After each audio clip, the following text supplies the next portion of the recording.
Tonight, we explore one of the most gentle teachings in Zen Buddhism, the teaching of compassion. Compassion is what makes us soft, open, and at ease. It is how we make peace with our own lives. Before we begin, feel free to share what time it is and where you are listening from. We often believe that compassion means feeling sorry for others or rushing to fix their problems. But Zen points to a different understanding. True compassion is what happens when the walls between ourselves and others grow thin. It is wisdom expressing itself through kindness. It is presence offered without condition.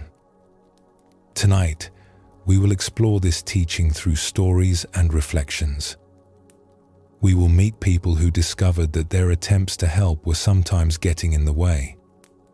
We will see how understanding can soften even the hardest judgments. And we will find that compassion is not something we must create, but something that is already here, waiting to be uncovered. The Buddha taught that compassion and wisdom are like two wings of a bird. Neither can fly alone. Tonight, we will discover how they move together, carrying us toward a kinder way of being in the world. Take a slow, deep breath, and let us begin our journey together. There is an old saying in Buddhism that compassion is the heart's natural response to suffering. When we see someone in pain, something in us wants to help. This impulse is beautiful and important. It connects us to one another. It reminds us that we are not separate beings moving through the world alone. But Zen Buddhism invites us to look more closely at this impulse. Sometimes what we call compassion is actually something else. It might be a need to feel useful. It might be discomfort with another person's pain and a wish to make that discomfort go away. It might be a belief that we know what is best for someone else and a desire to steer them toward it. True compassion is simpler and more humble than all of this. It begins with presence, with really seeing another person, not as a problem to be solved, but as a fellow traveler on this uncertain path of being alive. When we can offer this kind of seeing, something remarkable happens. The other person feels met. They feel less alone. And often, that is exactly what they needed, even if nothing about their outer situation has changed. Let us explore a story that shows how one woman discovered the difference between helping and truly being present.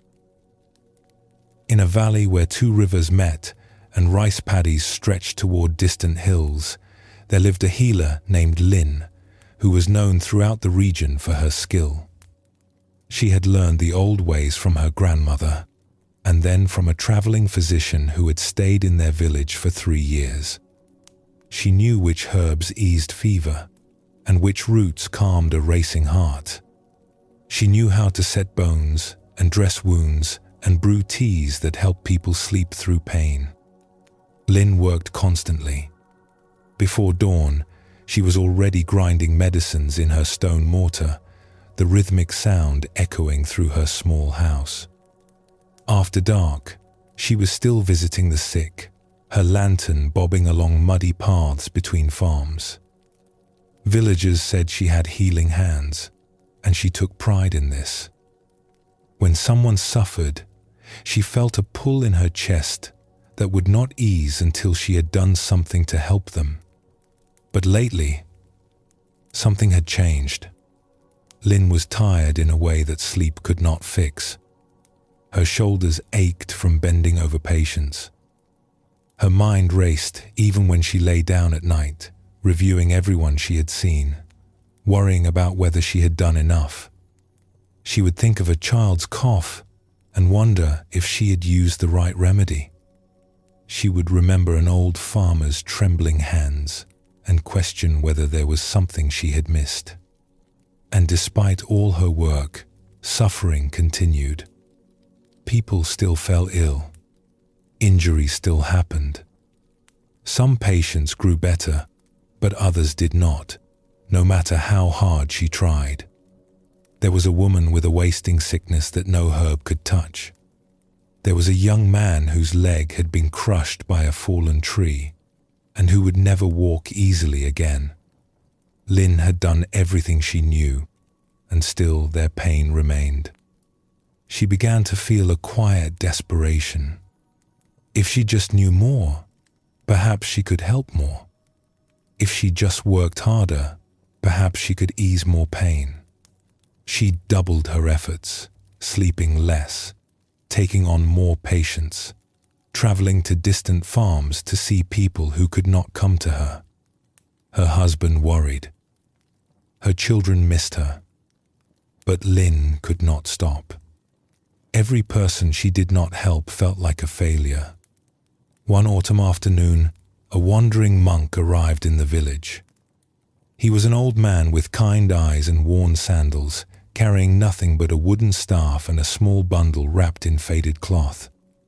He asked if he might rest in the temple for a few days before continuing his journey. Lin happened to be at the temple that day, delivering medicine to one of the elderly caretakers who suffered from aching joints when the weather turned cold. She noticed the monk sitting quietly in the courtyard, watching the leaves fall from a ginkgo tree. Golden leaves drifted down around him, and he watched each one as if it were the most interesting thing in the world. Something about his stillness caught her attention. In a life full of rushing from one patient to the next, she had almost forgotten what stillness looked like. Even when her body was at rest, her mind was always moving, planning, worrying. But this monk seemed to have found a way to simply be where he was. Over the following days, Lin found herself noticing the monk whenever she passed the temple on her rounds. He did very little.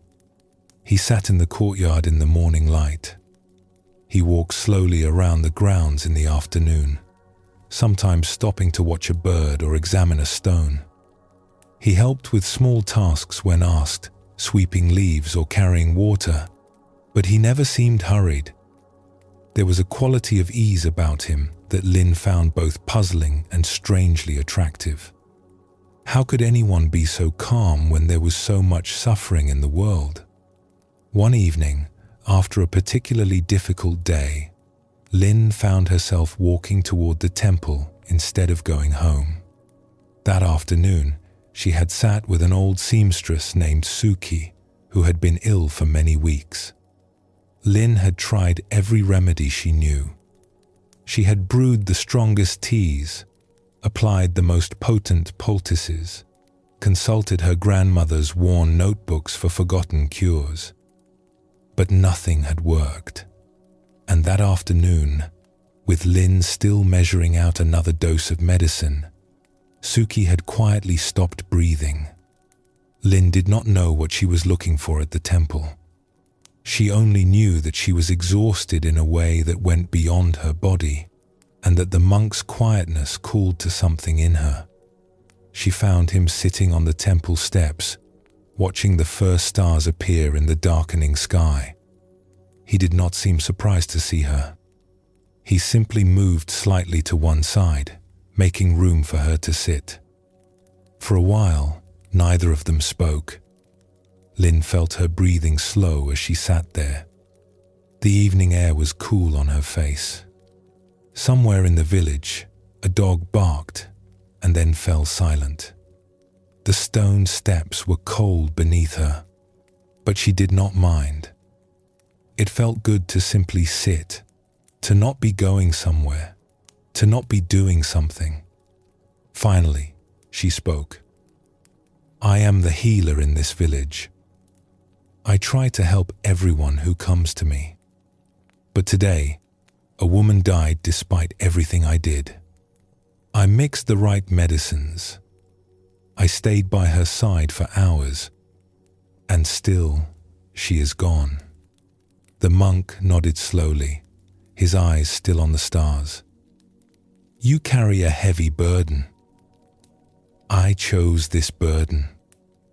Healing is my work, my purpose. But lately, I feel like I am failing. No matter how much I do, suffering continues. People keep hurting. People keep dying. What is the point of all my work if I cannot stop the pain?" The monk was quiet for a long moment. A night bird called somewhere in the darkness. Then he said, "May I tell you something I have observed during my days here? Please. I have watched you come and go from this temple. I have seen how you rush from place to place, how your face is tight with worry, how you never seem to rest. And I have wondered something." He turned to look at her, his eyes gentle in the starlight. "In all your hurrying to help others, have you ever simply sat with someone who was suffering? Not fixing, not treating, not doing anything at all. Just being there, fully present, with nothing to offer but your attention?" Lynn considered this. The truth was, she could not remember the last time she had sat with a patient without her hands busy, without her mind calculating the next remedy. Even when she held someone's hand, part of her was already thinking about what else she could try, what other herbs might help, what she might be missing. "I am not sure I know how to do that," she admitted. "When I see someone suffering, I feel like I must do something. Just sitting there feels like giving up. That is understandable. You were trained to help, and helping feels like doing. But sometimes the deepest help we can offer is simply our presence." The monk picked up a fallen ginkgo leaf from the step beside him, turning it over in his weathered hands. When we sit with someone who is suffering, truly sit with them without needing to change anything, we offer something that no medicine can provide. We offer the gift of not being alone. Lynn felt something stir in her chest, but also a resistance. "But if I am not trying to fix the problem, am I not just accepting defeat? Am I not failing them?" The monk shook his head slowly. "There is a difference between giving up and letting go of control. When you try to fix everything, you carry an impossible weight. You take responsibility for outcomes that were never yours to determine. Some people will heal, and some will not, regardless of what you do. This is not defeat. This is simply the truth of being human." He paused, looking at her with kindness. "The woman who died today, in her final hours, what do you think she needed most? Another remedy? Or someone who could simply be with her, without agenda, offering the warmth of human presence as she made her passage?" Lynn felt tears rise unexpectedly. She thought of Suki, who had been known for her careful stitches, who had made Lynn's wedding dress many years ago. In those last hours, Lynn had been so focused on trying one more treatment, checking one more symptom, that she had barely looked into Suki's eyes. She had been so busy trying to save her that she had not truly been with her. She had been measuring herbs while Suki was measuring her final breaths. "I think I understand," Lynn said quietly. "I was so focused on fighting her death that I forgot to be present for her life. For those final moments of her life. It is a common thing," the monk said gently. "We are taught that helping means doing. And doing is important. Your medicines ease suffering, and that is a great gift. But sometimes the most profound help is simply being. When we can sit with suffering without running away, without immediately trying to fix it, we offer something precious. We say, through our presence, that this person matters, that their experience matters, that they are not alone in the great mystery of being alive. Lynn sat with this for a long time. The stars grew brighter as the sky darkened. She noticed that she was no longer thinking about tomorrow's patients, about the medicines she needed to prepare, about all the work waiting for her. She was simply here, on these stone steps, breathing the cool night air, feeling the weight of her own tiredness without trying to push it away. "How do I learn to do this?" she asked finally. "How do I learn to be present when every part of me wants to do something?" "It begins with noticing," the monk replied. "When you are with someone who is suffering, notice the urge to fix. It will arise, strong and insistent. You do not need to fight it. Simply notice it, and then gently set it aside. Return your attention to the person in front of you, their face, their breath, the reality of their experience in this moment. Let yourself be curious about them, rather than busy with solutions." He paused, then added, "And perhaps sometimes you might also practice being present with your own suffering. You carry much weariness, much grief for those you could not save. Have you ever simply sat with that grief, without trying to push it away or justify it or overcome it?" Lynn realized that she had not. Her own pain was something she had always tried to outrun, staying busy enough that she never had to feel it fully. The faces of those she had lost would rise in her mind, and she would push them away by focusing on those she might still save. "I am afraid of what I might feel if I stopped," she admitted. "That is honest," the monk said. "But the feelings are there whether you stop or not. They are simply waiting in the shadows. When you can turn toward them with the same presence you wish to offer others, something softens. The grief does not disappear, but it becomes bearable. It becomes part of being human, rather than a weight you must carry alone." In the weeks that followed, Lynn began to practice what the monk had shown her. It was not easy. When she sat with patients, the urge to do something was almost unbearable. Her hands itched to reach for herbs. Her mind spun with possible treatments. But she practiced noticing this urge and gently setting it aside. Slowly, something shifted. She began to see her patients differently. Not just as problems to be solved, but as people with their own stories, their own fears, their own dignity. She noticed things she had missed before in her hurrying. The way an old man's eyes lit up when he spoke of his grandchildren. The quiet courage of a young mother facing an uncertain illness. The peace on a dying woman's face when someone simply held her hand without trying to change anything. She still used her medicines and her skills. She still worked hard to ease suffering where she could. But she held it all more lightly now. She did what she could, and then she let go. She offered her presence as freely as she offered her remedies. And strangely, though she was doing less, her patients often seemed to heal more. Perhaps it was because they felt truly seen. Perhaps it was because her own calmness helped them relax. Or perhaps it was simply that healing, like so many things, works best when we stop grasping at it so tightly. This story shows us something important about the nature of true compassion.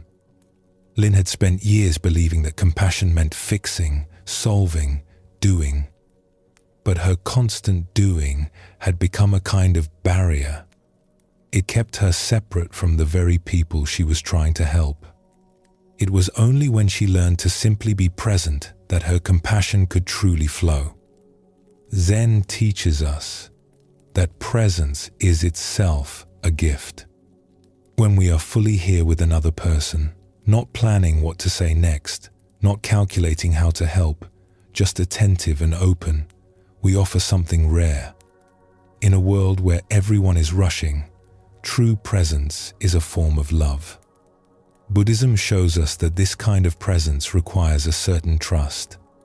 We must trust that we do not always need to fix things.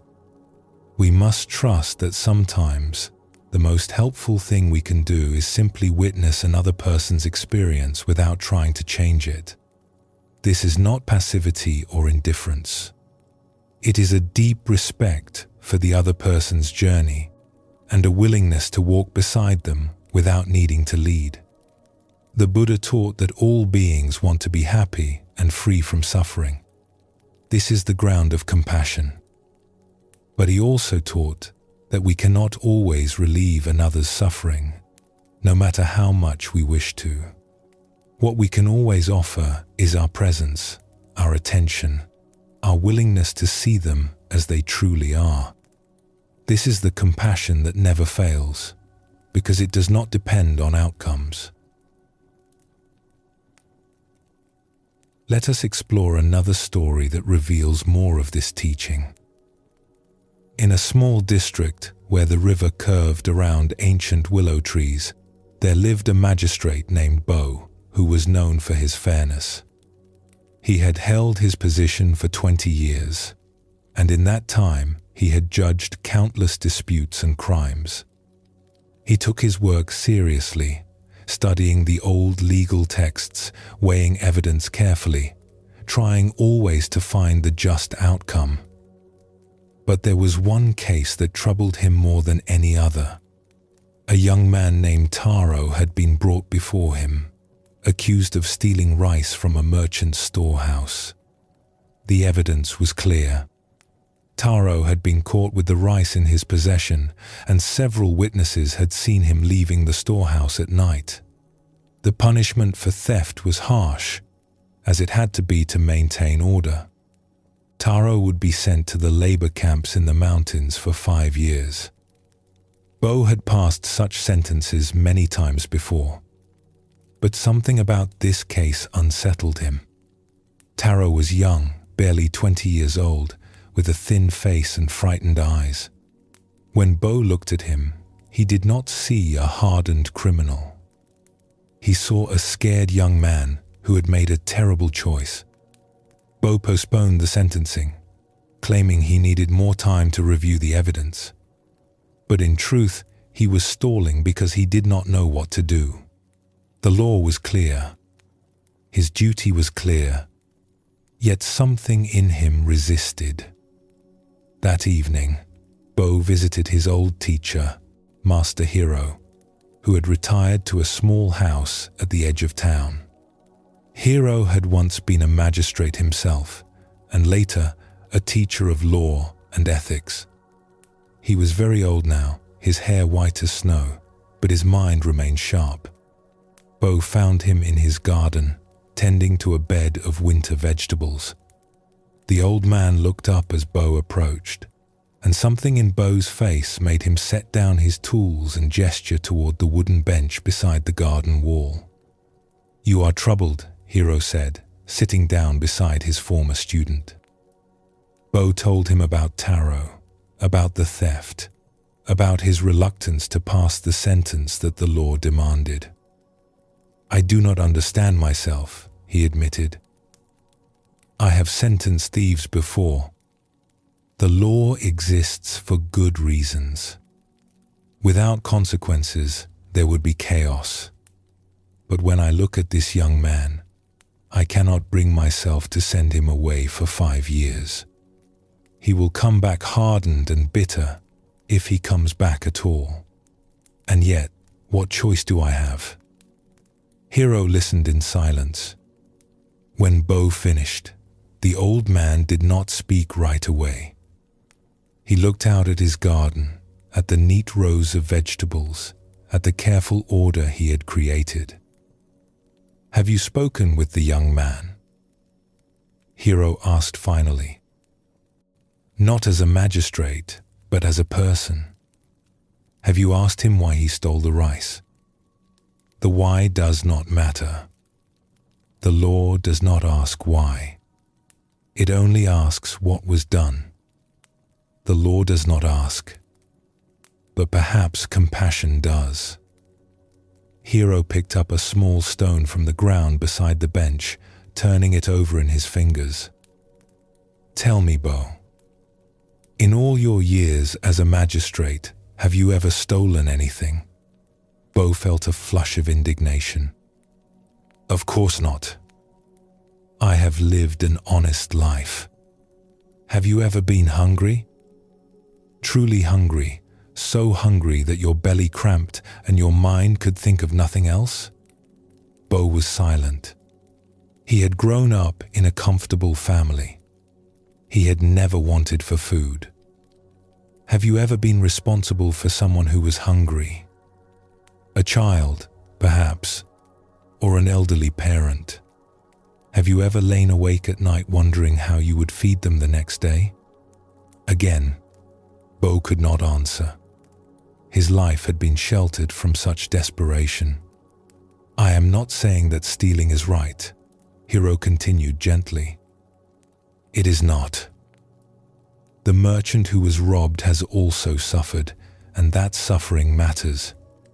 But I am suggesting that understanding why someone does wrong can change how we respond to it. Not to excuse, but to see clearly. And seeing clearly is the beginning of true justice. Bo sat with this for a long moment. The evening light was fading, casting long shadows across the garden. But how can I do my duty if I let myself feel compassion for every criminal who comes before me? The law would fall apart. Order would collapse. Compassion does not mean letting someone escape the consequences of their actions.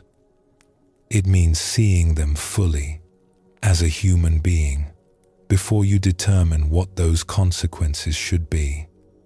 It means recognizing that in different circumstances you might have made the same choices they did.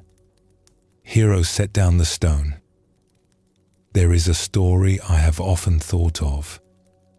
Perhaps you know it. Two monks come upon a woman drowning in a river. One monk immediately jumps in to save her, breaking the rule that monks should not touch women. The other monk is scandalized. Later, he confronts his companion about the transgression.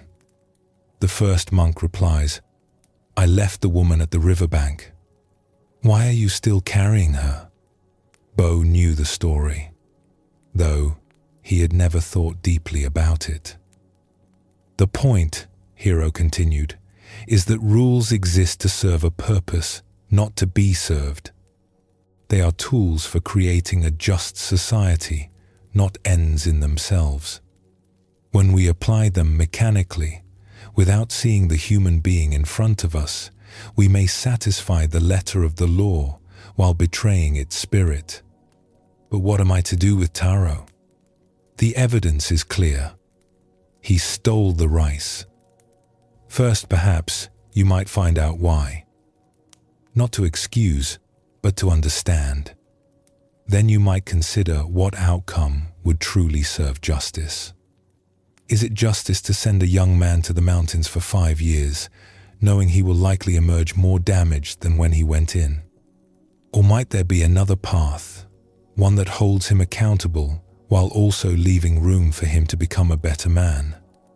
The next morning, Bo had Taro brought to his chambers, not to the formal courtroom, but to his private office. The young man entered looking terrified, expecting to hear his sentence.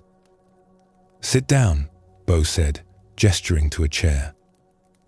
I want to talk with you, not as your judge, but as someone who wishes to understand.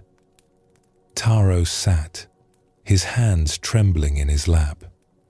Bo looked at him for a long moment, trying to see past the crime to the person. Tell me why you took the rice, Bo said. I am not asking as a magistrate. I am asking as a man who wants to understand. Taro was silent for a moment, as if testing whether this was some kind of trap. Then, slowly, he began to speak. His father had died 2 years ago. His mother was ill and could not work. He had 2 younger sisters who depended on him. He had tried to find work, but there was little to be had, and what he found paid barely enough to survive. This winter had been hard. His mother's medicine cost more than he could earn. The rice was not for him. It was for his family, who had not eaten properly in days. Bo listened without interrupting.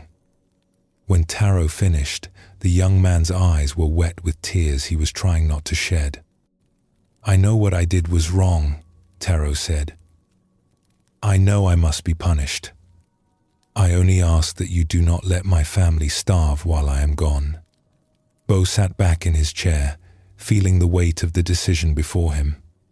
The law was clear, but Hiro's words echoed in his mind. Compassion does not mean letting someone escape consequences. It means seeing them fully before you determine what those consequences should be. That afternoon, Bo delivered his judgment. Taro would not be sent to the labor camps. Instead, he would work for the merchant he had stolen from, earning back twice the value of what he had taken. During this time, he would receive a small wage to support his family. If he completed this service honestly, the matter would be closed. Some in the district criticized the decision as too lenient. Others whispered that the magistrate had grown soft. But the merchant, who had initially demanded the harshest punishment, surprised everyone by accepting the arrangement. He had seen something in the young man's face that reminded him of his own son. Perhaps he too had glimpsed the human being behind the crime. Years later, Taro became one of the most respected workers in the merchant's employ. He never stole again. When his mother recovered and his sisters grew up and married well, he often thought of the magistrate who had seen him as more than his worst act. He did not forget the wrong he had done, but he also did not forget the compassion that had allowed him to become something better. This story shows us another face of compassion. Bo the magistrate discovered that true compassion does not mean abandoning justice or ignoring wrongdoing. It means seeing the whole person, understanding their suffering without using it as an excuse, and responding in a way that serves the deeper purpose of what is right. Zen teaches us that compassion and wisdom are not opposites. They work together. Wisdom sees clearly what is so. Compassion responds with care. When Bo took the time to understand Taro's situation, he did not abandon his duty as a judge. He fulfilled it more completely. He found a path that held Taro accountable while also leaving room for healing and growth. Buddhism shows us that everyone we meet is carrying burdens we cannot see. The person who frustrates us may be dealing with grief or fear or pain that we know nothing about. This does not excuse harmful behavior, but it can soften our judgment. It can help us respond to the person rather than reacting only to their actions. The Buddha taught that we are all connected, all part of the same web of cause and effect. The suffering of one person ripples outward, affecting others in ways we may never fully understand. When Bo chose compassion over rigid punishment, he did not just change Taro's life.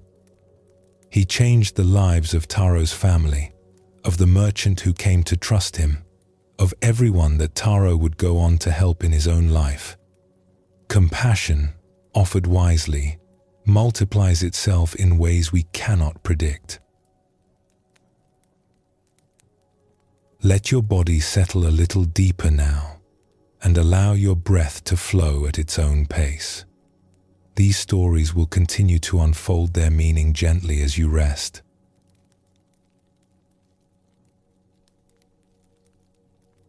One of the greatest barriers to compassion is the belief that we already understand.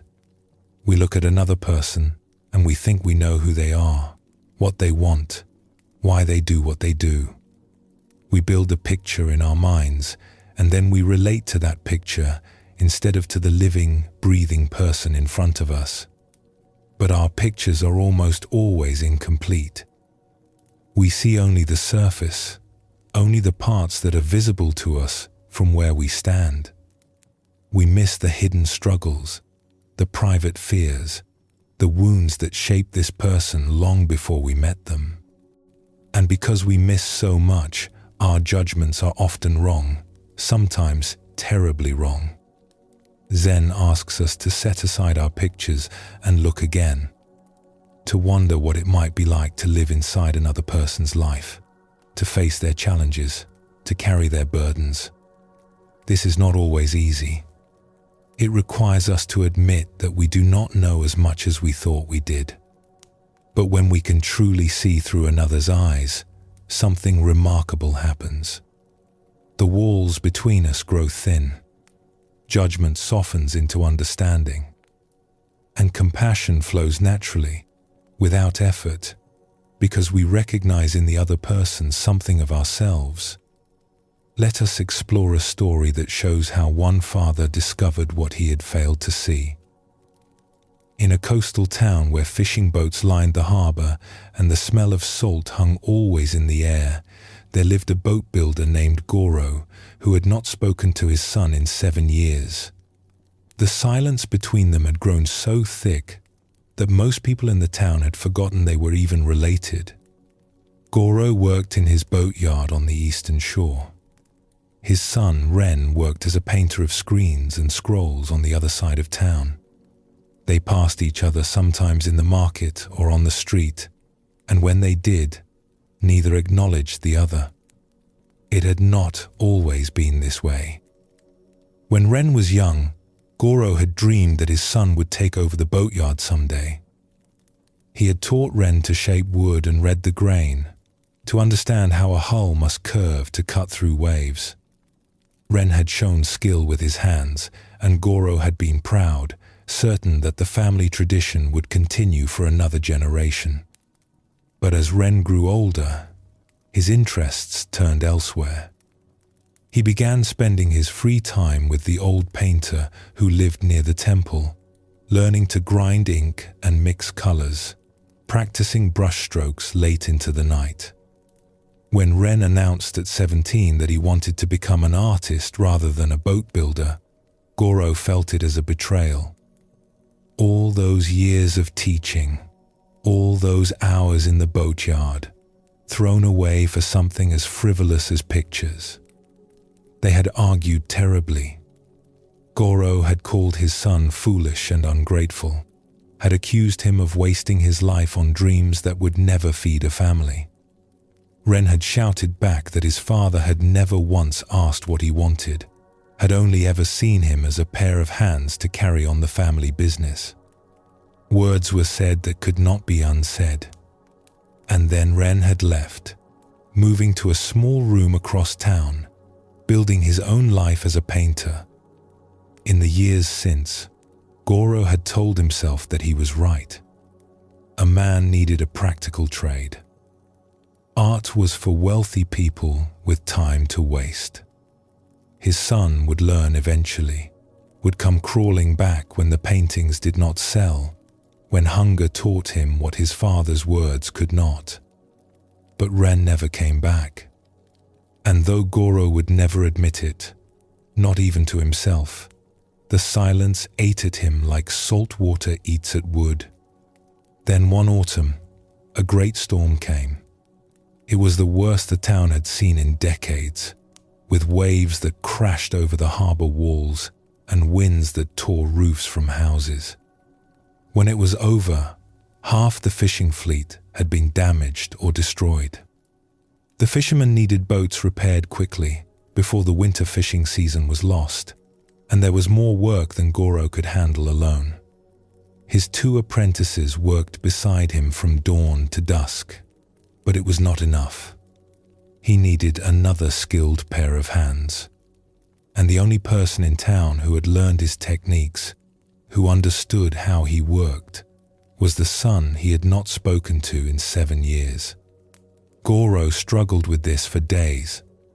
His pride told him to manage alone, to work himself to exhaustion rather than ask anything of Ren. But the fishermen were desperate. Families depended on those boats. Finally, swallowing something bitter in his throat, he sent a message to his son asking for help. He expected Ren to refuse, or worse, to ignore the message entirely. But the next morning, Ren appeared at the boatyard gate, his painter's hands soft and pale compared to what they had once been. He said nothing beyond a simple greeting. Goro said nothing beyond a grunt of acknowledgement. They set to work. The first days were tense and silent.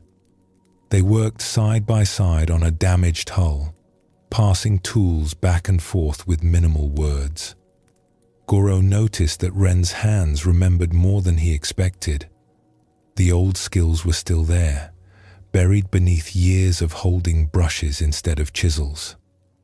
But he said nothing about this. To acknowledge it would be to open a door he was not ready to open. On the 4th day, Goro cut his hand badly on a piece of splintered wood. Blood flowed freely, and he cursed and wrapped it in a rag, knowing he could not work properly until it healed. Ren, without being asked, took over the delicate task Goro had been doing, a piece of shaping work that required precision and care. Goro watched his son work. He noticed things he had not noticed before. The way Ren's eyes studied the wood before each cut, reading its grain the way he now read a blank scroll before beginning a painting. The patience in his movements, the willingness to wait until the right moment rather than forcing the material to his will. These were not the qualities of a foolish dreamer. These were the qualities of a craftsman. That evening, as the light faded and they put away their tools, Goro found himself speaking before he had decided to speak. You learned patience somewhere. You did not have it when you were young. Ren looked up, surprised to hear his father say anything beyond instructions about the work. The old painter taught me.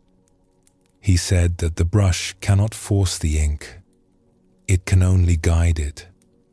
I spent years learning to wait, to watch, to let the image emerge rather than trying to make it happen.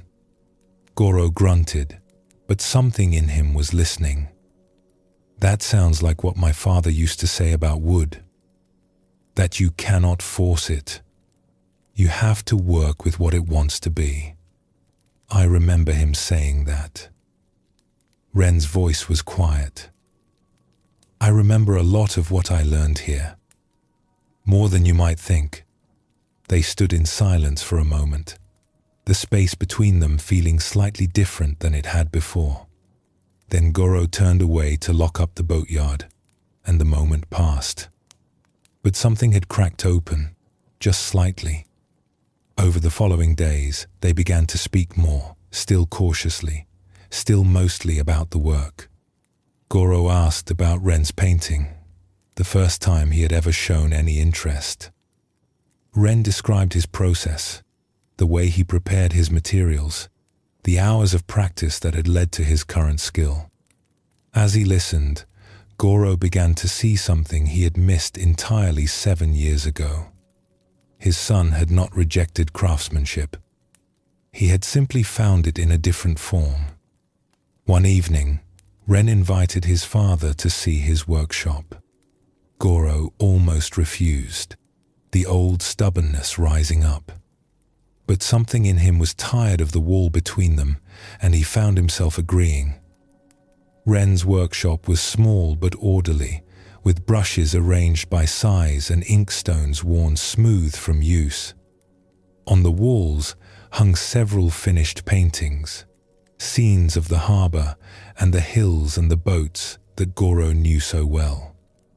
But seeing them through Ren's eyes, they looked different. There was a quality of attention in the brushwork, a love for the subject that Goro recognized because he felt the same love when he worked on a hull. He stood for a long time in front of a painting of a fishing boat at dawn. It was one of his boats, he realized, one he had built 15 years ago. Ren had captured something true about it, something about the way it sat in the water, the way the light caught its bow. It was not just a picture, it was a kind of understanding. "You see the boats," Goro said finally. "You really see them. I grew up seeing them, watching you build them, learning what made them beautiful." Ren paused. "I never stopped loving the work, Father. I just found a different way to do it." Goro felt something shifting in his chest, something that had been frozen for a long time beginning to thaw. He had spent 7 years believing that his son had rejected everything he valued. But standing here, surrounded by images of the life they had once shared, he saw the truth he had been too proud to notice. Ren had not turned away from his father's world. He had found his own way of honoring it. "I was wrong," Goro said, the words rough in his throat. "I did not understand. I thought you were throwing away everything I taught you, but you carried it with you. You just used it differently than I expected." Ren was quiet for a moment. When he spoke, his voice was thick. "I wanted you to see. I wanted you to understand why I had to do this. But you were so angry, and I was too proud to explain. We are alike in that, at least." Goro almost smiled. Too proud for our own good. They did not embrace or weep or make grand declarations. That was not who they were. But something had changed between them, something that would continue to change in the months and years to come. Goro had finally seen his son, not as a disappointment or a failure, but as a man who had followed his own path with skill and dedication. And in seeing Ren clearly, his judgment had dissolved into something softer, something that felt like compassion for the young man who had struggled alone all these years, wanting only his father's understanding. This story shows us how much we can miss when we are certain we already know. Goro spent 7 years convinced that he understood his son's choice, that Ren had rejected everything that mattered. But he was relating to a picture in his mind rather than to his actual son. It was only when circumstances forced them together, when he had to actually watch Ren work and listen to him speak, that the picture cracked and he could see what was really there. Zen teaches us that our ideas about things are not the same as the things themselves. We build concepts and categories, and then we mistake them for reality. This is perhaps most painful when we do it with people we love. We decide who someone is, and then we stop seeing them. We argue with our image of them instead of with the person actually standing in front of us. Compassion requires us to set aside our pictures again and again and look with fresh eyes. It asks us to admit that we do not fully know another person's experience, no matter how long we have known them. This humility is not weakness. It is the doorway through which real understanding can enter. The Buddha taught that all beings suffer, each in their own way. When we remember this, it becomes harder to hold on to our judgments. The person who frustrates us is suffering. The person who disappoints us is suffering. Even the person who hurts us is suffering in ways we may never fully understand. This does not excuse harmful behavior. but it can soften our hearts enough to allow compassion in. Let us explore another story that reveals more of this teaching. In a prosperous city known for its silk trade, there lived a rice merchant named Cho, who had built his fortune through sharp dealing and careful calculation. His warehouses were always full. His scales were always precise, though some whispered they tilted slightly in his favor. He lived in a fine house with painted screens and a garden of carefully raked stones, and he looked upon the poor with a mixture of pity and disdain. Cho believed that poverty was a kind of failure. The poor were lazy or foolish or lacking in the discipline needed to succeed. He had started with nothing. After all, just a small inheritance from his father and a willingness to work. If he could rise, anyone could. Those who remained in poverty had simply not tried hard enough. He was generous in a certain way. He gave rice to the temple to be distributed to the hungry, and he took satisfaction in the gratitude of the monks who received his donations. But he gave from a distance.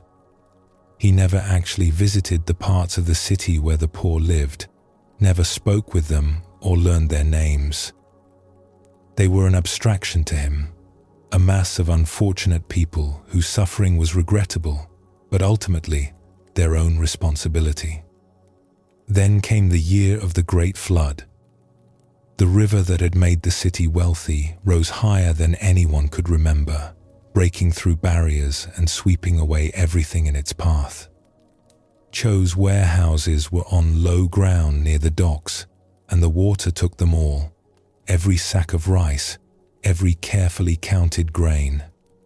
The flood also took his fine house, filling it with mud and debris until it was unlivable. In a single night, Cho went from one of the wealthiest men in the city to someone with nothing but the clothes on his back. His family was safe, having fled to higher ground before the waters reached them. But they had nowhere to go. The other merchants, with whom Cho had competed fiercely for years, offered sympathy but little practical help. His fine friends from the tea houses and pleasure quarters suddenly became unavailable. Cho discovered that wealth had brought him acquaintances, not friends. With no other choice, he took his wife and young daughter to the only place that would have them, the relief camp that had been set up on the temple grounds, where hundreds of displaced families were crowding together under makeshift shelters. These were the very people Cho had looked down upon all his life. Now he was one of them. The first weeks were humiliating.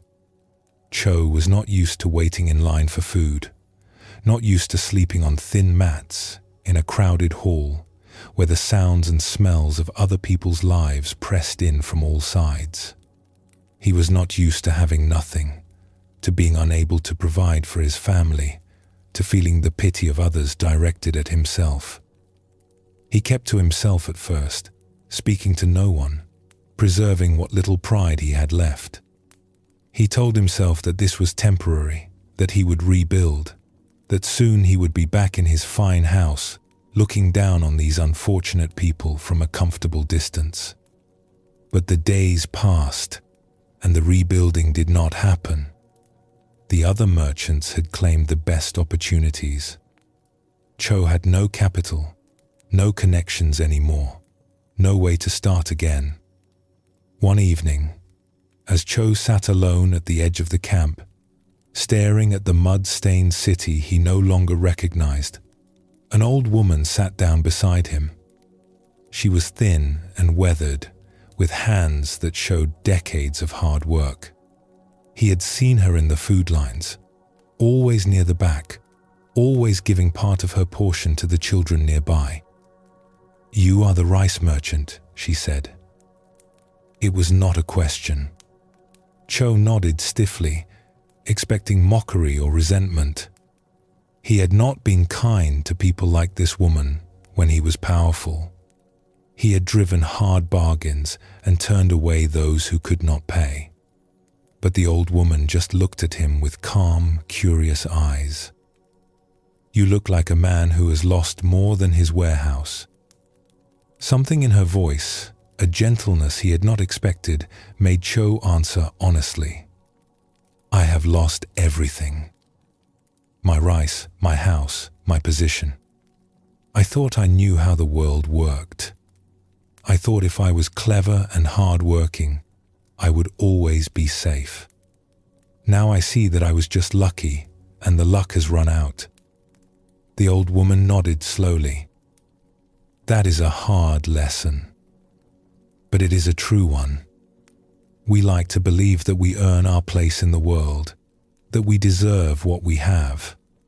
It makes us feel safe. But the flood does not care about deserving. It takes what it takes."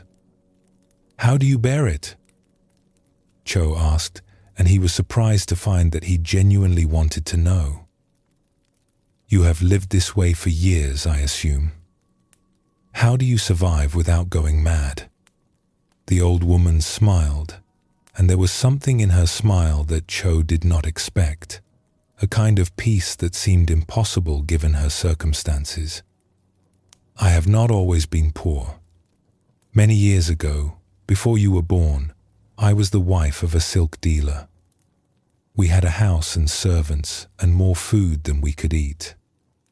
Then my husband died young, and his brother took the business, and I found myself with nothing. I was angry for a long time.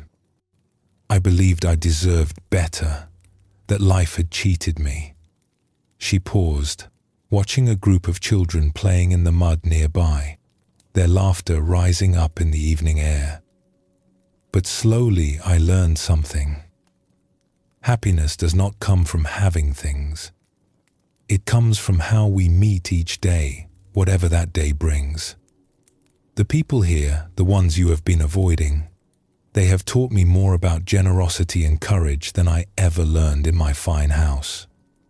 They share what little they have. They help each other without keeping score. They know that we are all just passing through, and that kindness is the only thing we can truly give."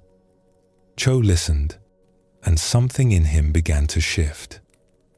He had spent his life measuring everything, calculating profit and loss, keeping track of who owed him and what he was owed. But this old woman was describing a different way of being in the world, one where the keeping of accounts fell away. "I look down on people like you," he admitted, the words painful to say. "I thought you were poor because you had failed, because you had not worked hard enough or planned well enough. I see now that I was wrong." "You were not seeing clearly," the old woman agreed. "But that is not a crime. Most people do not see clearly. We believe what makes us comfortable. It is only when life breaks us open that we can see what was always true." In the weeks that followed, Cho began to participate in the life of the camp.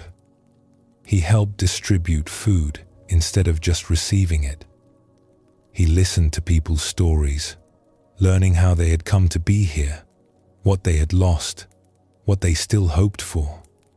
He met a fisherman whose boat had been his only possession, who now carved toys for children to bring in a few coins. He met a widow with 4 children who worked from before dawn until after dark, washing clothes for those who could pay just to keep her family fed. He met a young man with a twisted leg who had never had the chance that Cho had taken for granted. Each person he met complicated his simple picture of poverty. These were not lazy people who had failed to try. They were people who had faced obstacles he had never imagined, who had made difficult choices he had never had to make, who worked harder than he ever had for rewards far smaller. His judgment, which had once seemed so clear and righteous, began to dissolve in the face of all these individual stories. Eventually, Cho did rebuild, though never to his former heights. He opened a small shop with money borrowed from the temple and slowly paid it back. He dealt fairly now, his scales truly balanced, and he kept a portion of his rice to distribute to those who could not pay. When people asked why he had changed, he would speak of the flood, of the camp, of the old woman who had sat beside him when he had nothing. "I thought I understood poverty," he would say. "But I was looking from too far away. When I came close, when I lived it myself and listened to those who had always lived it, I saw how wrong I had been. It is easy to judge from a distance. It is harder to judge when you know someone's name, when you have heard their story, when you have seen how hard they struggle against winds you have never had to face." Years later, when the old woman from the camp finally passed away, Cho was there. He had visited her regularly over the years, bringing food and medicine and company. At the end, he held her hand and thanked her for the lesson she had given him when he had nothing. "You taught me to see," he told her. "You taught me that compassion begins with understanding, and understanding begins with getting close enough to really look."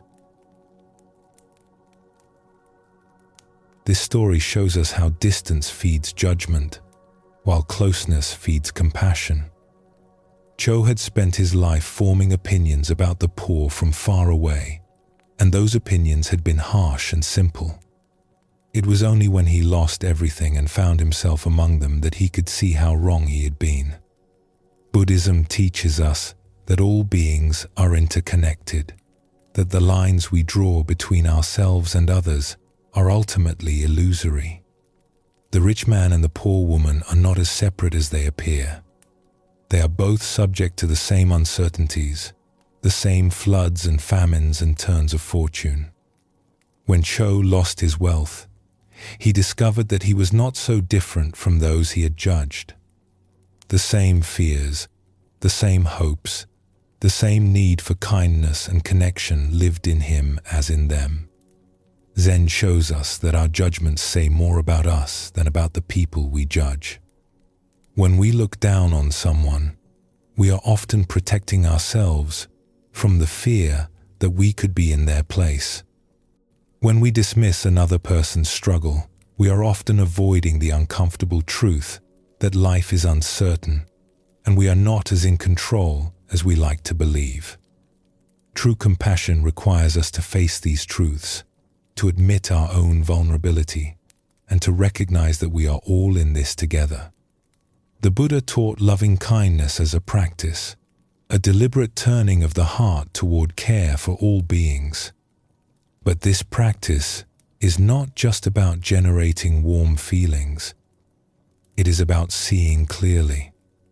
When we truly see another person, when we understand something of what they have faced and what they carry, loving kindness arises naturally.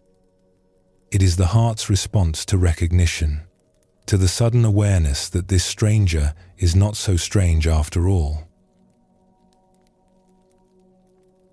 Let your breath deepen gently now, and allow your body to soften into stillness. The understanding that grows from these stories continues to work quietly within, even as you rest.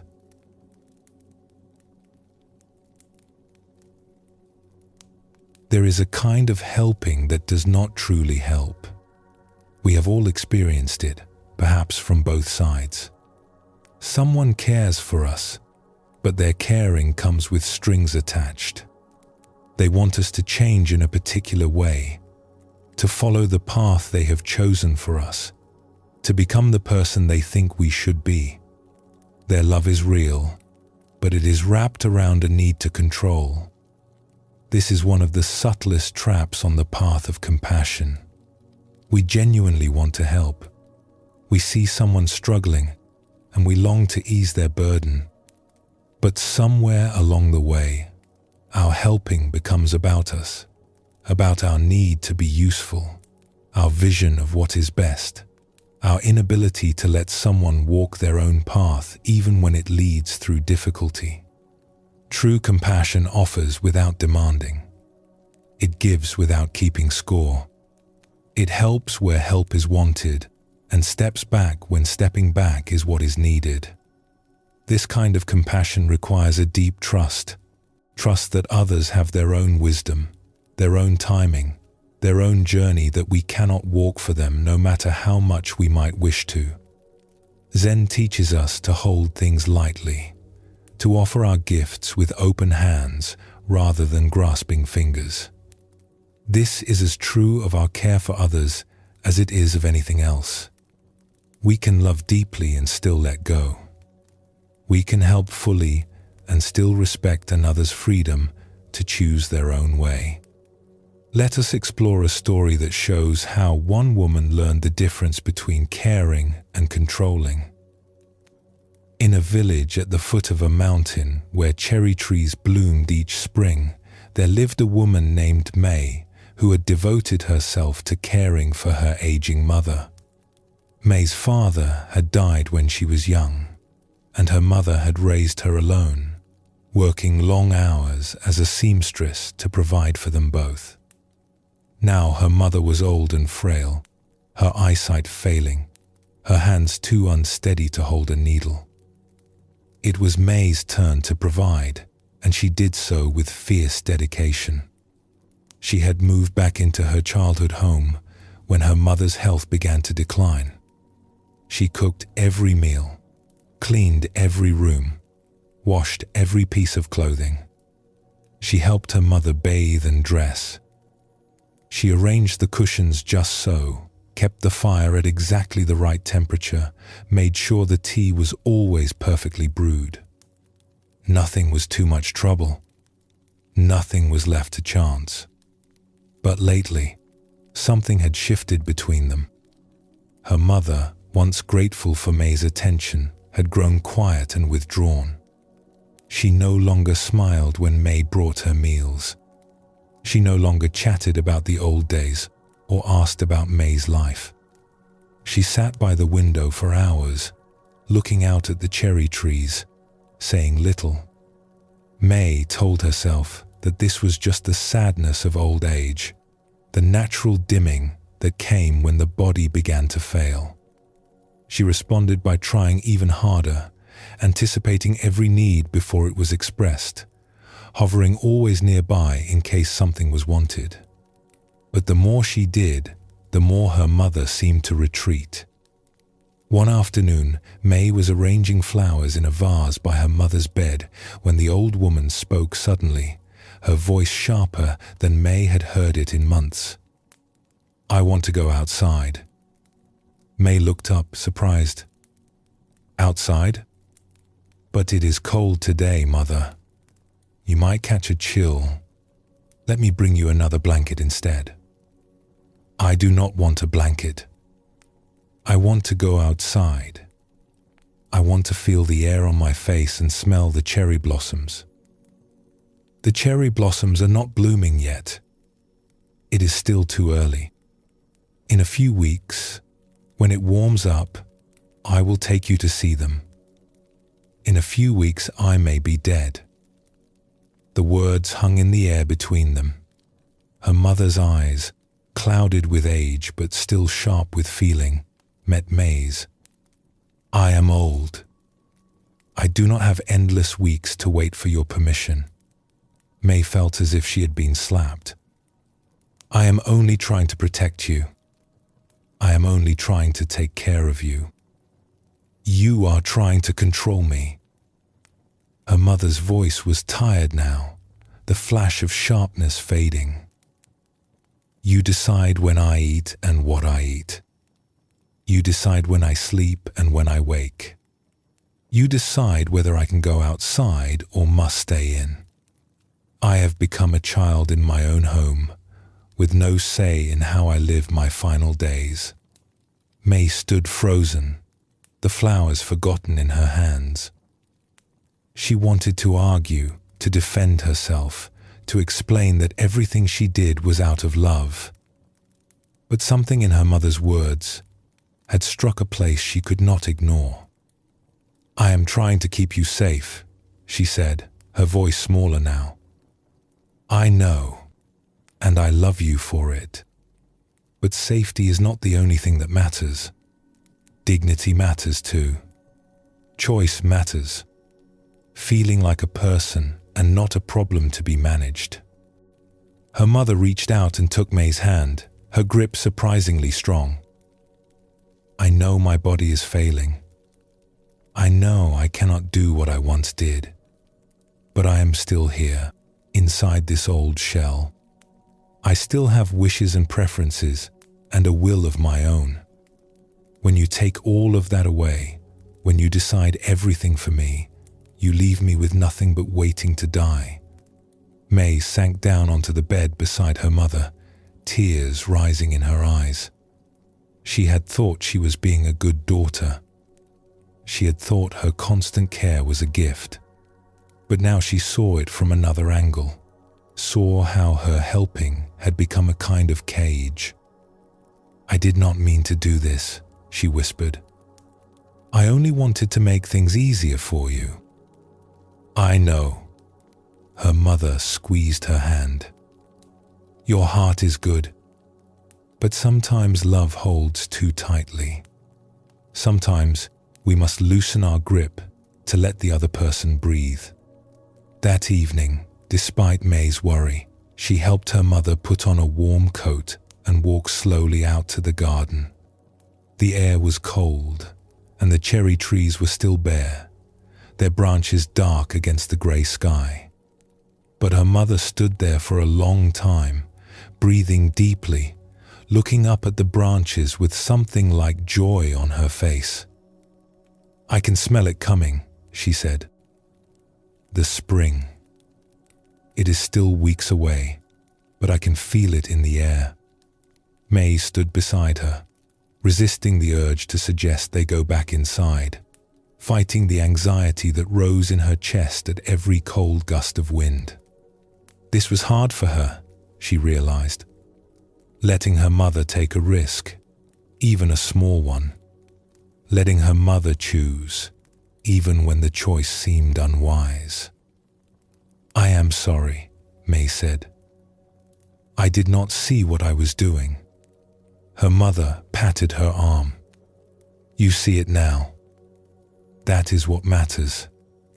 In the weeks that followed, May practiced a different kind of caring. She still cooked and cleaned and helped with bathing. But she asked more and decided less. Would you like rice or noodles tonight? Do you want to sit by the window or by the fire? She bit her tongue when her mother chose things that worried her, learning to trust that her mother knew her own needs better than May did. It was not easy. Every time her mother wanted to do something that seemed risky, May felt the old urge to step in and prevent it. But she was learning that there was a difference between caring for someone and taking over their life. She was learning that love sometimes meant stepping back, making space, allowing the other person to be fully themselves, even when it frightened her. Her mother bloomed in this new space. She began to speak more, to smile more, to engage with life again.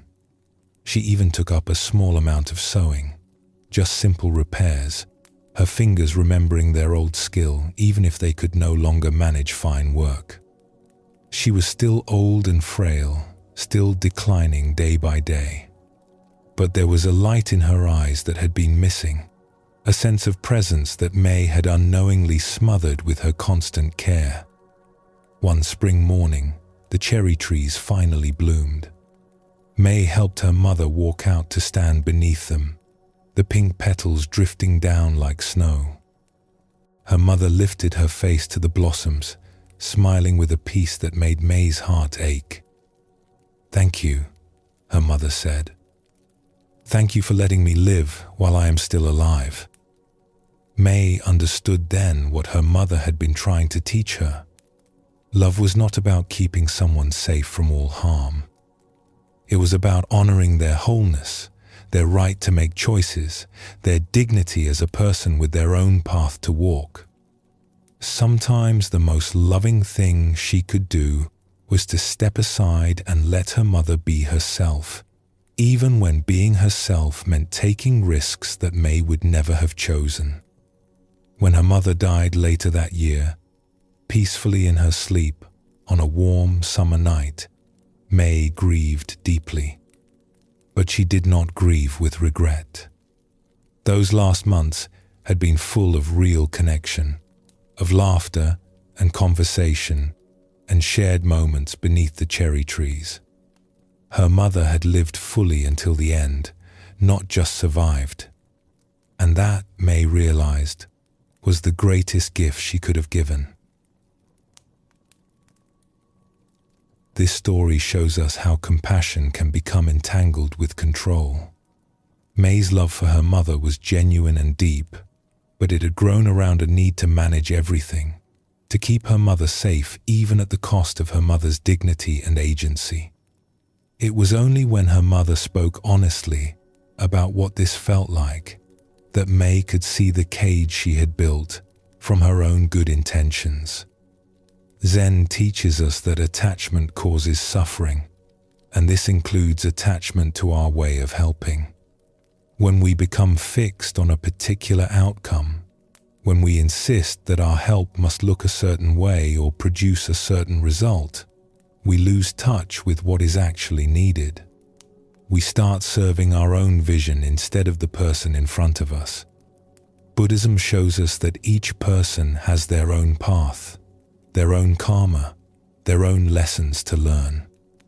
We cannot live someone else's life for them, no matter how much we love them. We can offer support, presence, assistance when it is wanted, but we must also leave room for the other person to choose, to struggle, to find their own way. This is not abandonment. It is respect. The Buddha taught that true compassion is free from clinging. It gives without needing anything in return, helps without demanding that the help be received in a particular way, loves without requiring that the loved one become someone other than who they are. This kind of compassion is rare and precious. It asks us to loosen our grip on outcomes and trust in something larger than our own plans. Let us explore another story that reveals more of this teaching. In a town known for its school, there lived a teacher named Sho who cared deeply about his students. He had been teaching for nearly 20 years, and in that time, he had seen many young people pass through his classroom. Some were eager to learn, some were reluctant, some were brilliant, some struggled. He did his best to reach all of them, to find the key that would unlock each student's potential. But there was one student who troubled him more than any other. His name was Tomo, a boy of 15 with quick eyes and a restless spirit. Tomo was clearly intelligent, perhaps the brightest student Sho had ever taught. But he refused to apply himself. He sat in the back of the classroom, staring out the window. He turned in work that was careless and incomplete. He seemed determined to waste the gifts that had been given to him. Sho took this personally. He saw in Tomo a reflection of his own youth, when a patient teacher had recognized his potential and pushed him to develop it. Without that teacher, Sho believed, he would never have become who he was. He wanted to be that teacher for Tomo, to reach through the boy's resistance and ignite the spark he knew was there. He tried everything. He gave Tomo extra attention, staying after class to work with him, assigning special projects designed to engage his interests. He praised the flashes of brilliance that occasionally appeared in the boy's work. He spoke to him seriously about his future, about the opportunities he was throwing away. He even visited Tomo's home to speak with his parents, trying to enlist them in the effort to turn the boy around. But nothing worked. The more Sho pushed, the more Tomo withdrew. The special attention seemed to make him uncomfortable. The extra projects went uncompleted. The serious talks about the future were met with shrugs and silence. It was as if Sho's very effort to help was driving Tomo further away. One evening, frustrated and discouraged, Sho visited an old teacher named Master Kira, who had taught at the school decades ago, before retiring to a small cottage at the edge of town. Kira was known for his wisdom about young people, and Sho hoped he might have some insight that could help. He found Kira in his garden, pruning an old plum tree with careful attention. The evening light was golden, and the sound of birds filled the air. Kira listened without interrupting as Sho described his struggle with Tomo. When Sho finished, Kira set down his pruning shears and looked at him thoughtfully. "You care very much about this boy. I see so much potential in him. It breaks my heart to watch him waste it. And you believe that if you just try hard enough, you can save him from himself." Sho hesitated. Put that way, it sounded presumptuous. But he nodded. "Yes, I believe I can reach him if I find the right way." Kira walked over to a bench beside the garden path and sat down, gesturing for Sho to join him. "Let me tell you about a student I once had. Many years ago, when I was young and certain that good teaching could fix any problem." He paused, his eyes distant with memory. "There was a boy in my class who reminded me of myself at that age.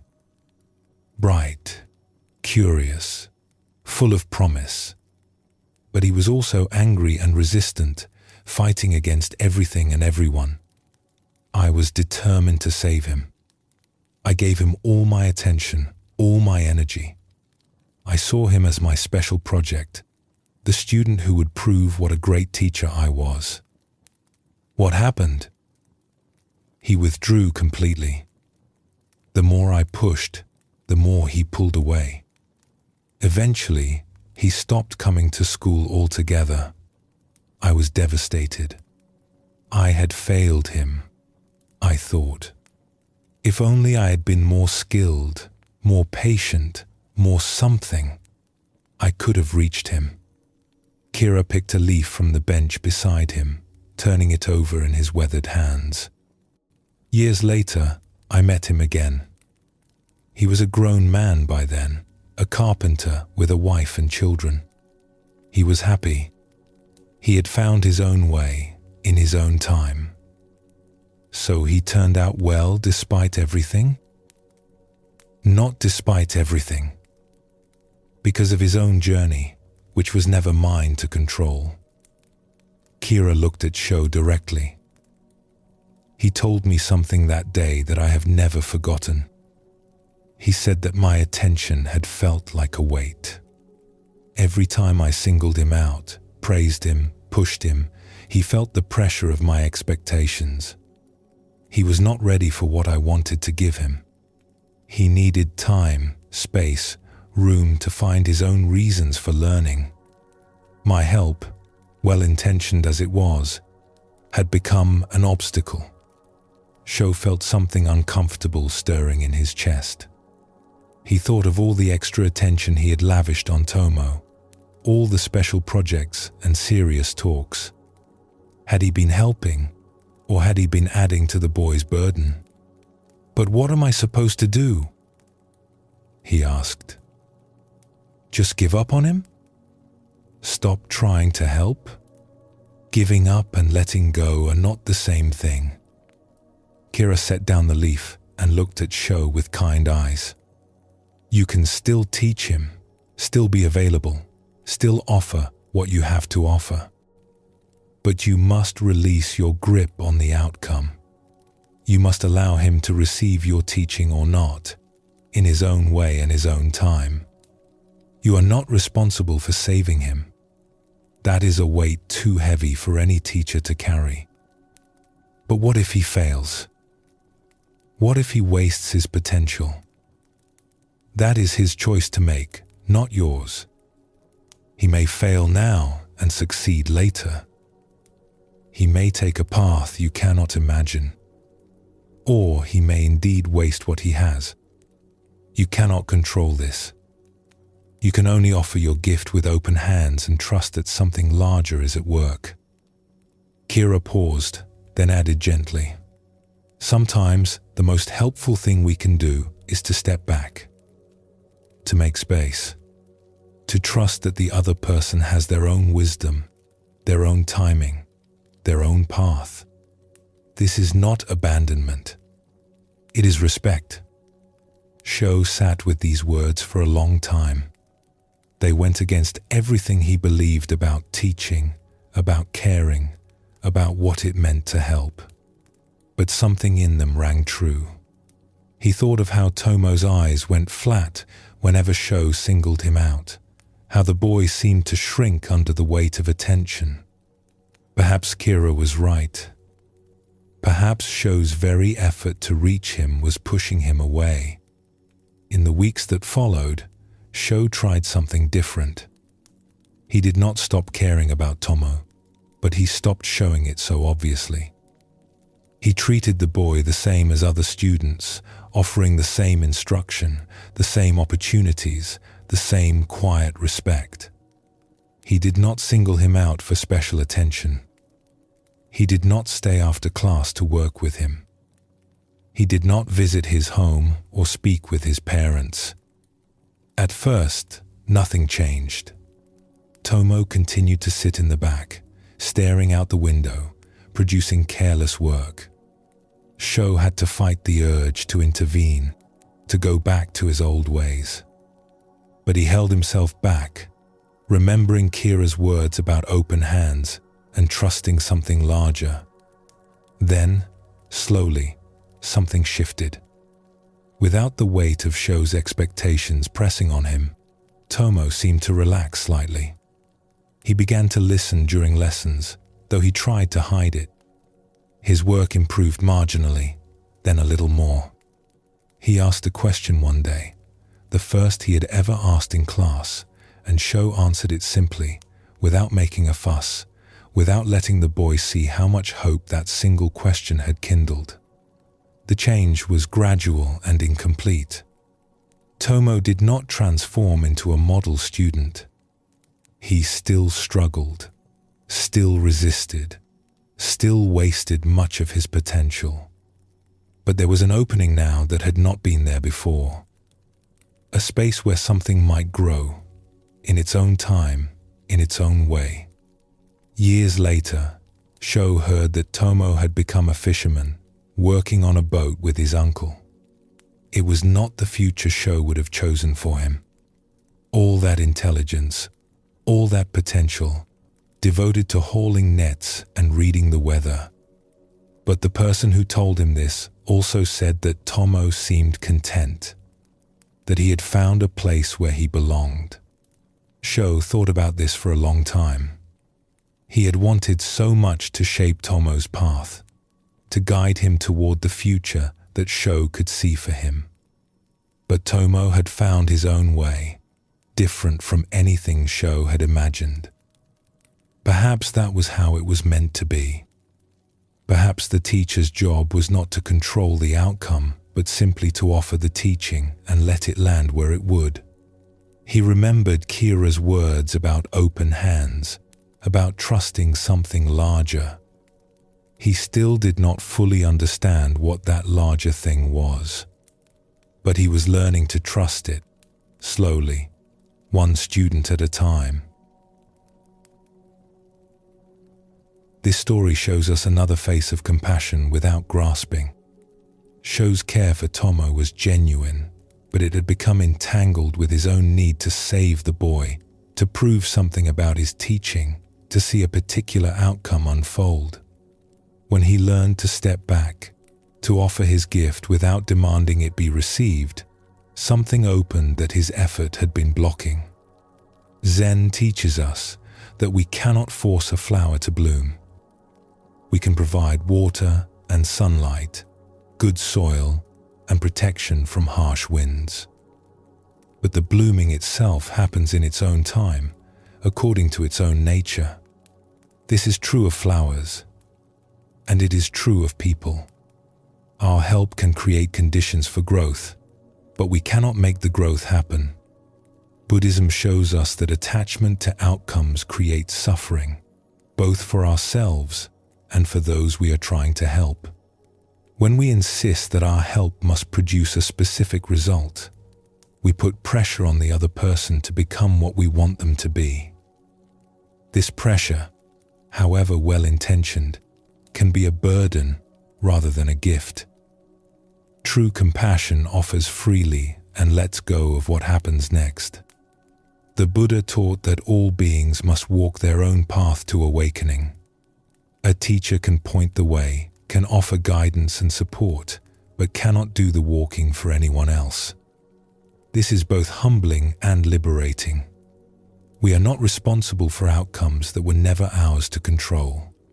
We can do our best, offer our gifts, and then release our grip, trusting that each person has their own journey to make. Let your body settle more deeply now, and allow your breath to find its own gentle rhythm. There is nothing you need to hold on to in this moment.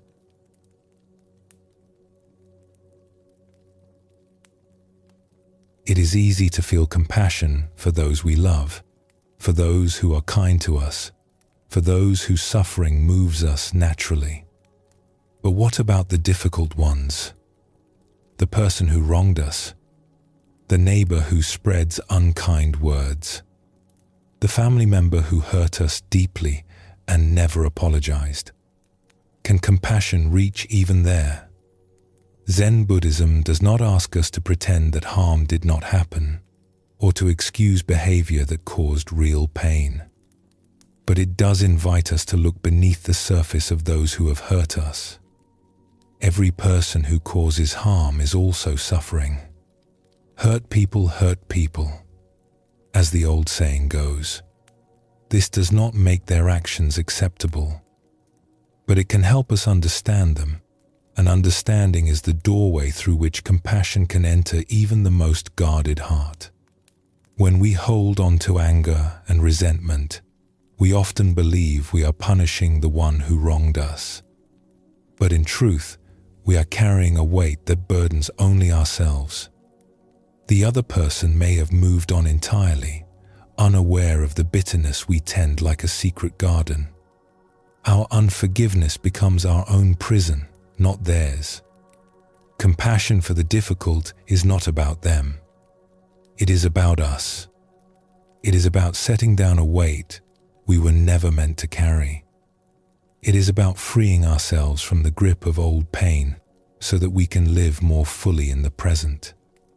Let us explore a story that shows how one woman found her way to this unexpected freedom. In a village nestled between two hills where apricot trees grew wild along the roads, there lived a woman named Nori, who carried a bitterness she had tended for 15 years. When she was young, her family had owned a small but prosperous pottery business, passed down through 3 generations. They made simple, beautiful bowls and cups that were sold throughout the region. Nori had grown up expecting to inherit this business someday, to carry on the tradition her grandparents had begun. But when Nori was 20, a woman named Sana had come to work for them. Sana was skilled and charming, and Nori's father had trusted her completely. Over 2 years, Sana had slowly stolen from the business, skimming money, selling pieces secretly, manipulating the accounts. By the time the theft was discovered, there was not enough left to recover. The business had to be sold. Nori's father, shamed and heartbroken, had never fully recovered. He died 5 years later, and Nori had always believed the betrayal had hastened his death. Sana had disappeared after the theft was discovered, moving to another district where no one knew her history. Nori had heard rumors over the years that Sana had married, had children, was living a comfortable life. The injustice of this burned in her. While her father had withered away, while her family had struggled to rebuild, The woman who had destroyed them was thriving. Nori built a life for herself, marrying a good man, raising children, finding work as a seamstress. From the outside, she appeared content. But inside, a hard knot of anger lived in her chest, pulsing quietly beneath everything she did. When she lay awake at night, she would find herself rehearsing what she would say if she ever met Sana again. The words she would use to wound. The truths she would force Sana to face. In her imagination, Sana would weep with remorse, would beg for forgiveness that Nori would never grant. Then one autumn, 15 years after the betrayal, Nori traveled to a distant town for her niece's wedding. The celebration was joyful, full of music and food, and the laughter of family she rarely saw. But on the second day, as Nori walked through the market looking for a gift to bring home to her children, she saw a face she recognized instantly, even after all these years. Sana was sitting on a low stool outside a modest house, shelling beans into a wooden bowl.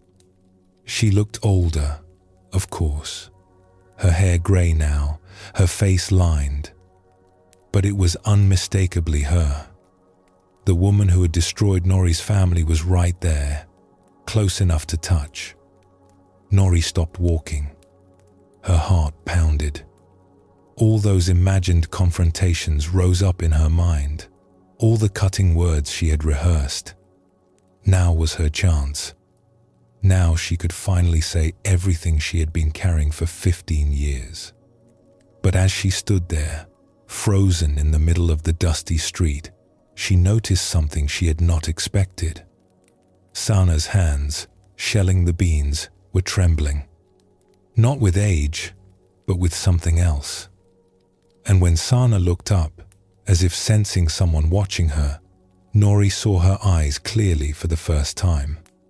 They were the eyes of someone who had known suffering. Deep suffering, the kind that leaves marks that never fully fade.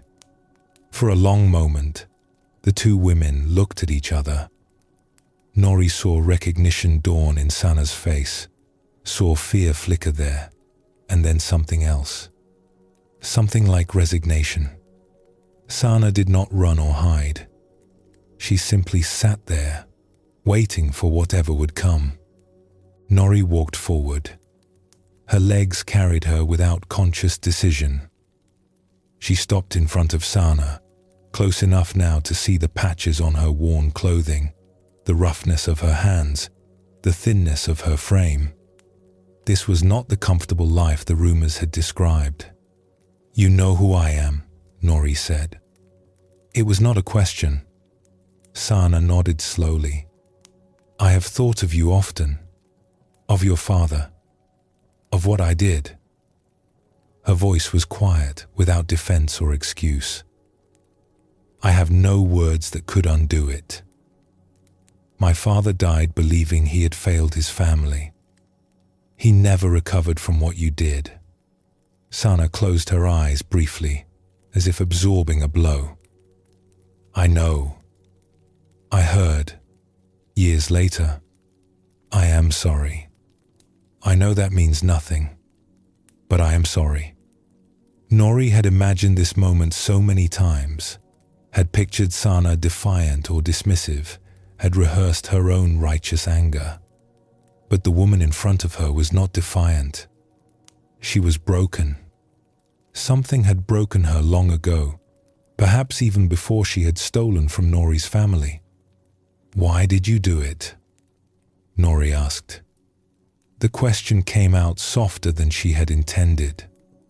Sana was quiet for a long moment. Her hands had stopped shelling the beans, resting still in her lap. "I was desperate. My mother was ill, and the treatments cost more than we could afford. My brother had gambling debts, and the men he owed money to were threatening our family. I told myself I would only take a little, just enough to get through the crisis. But a little became more, and more became everything. By the end, I did not recognize myself anymore. She looked up at Nori, and there were tears on her weathered cheeks.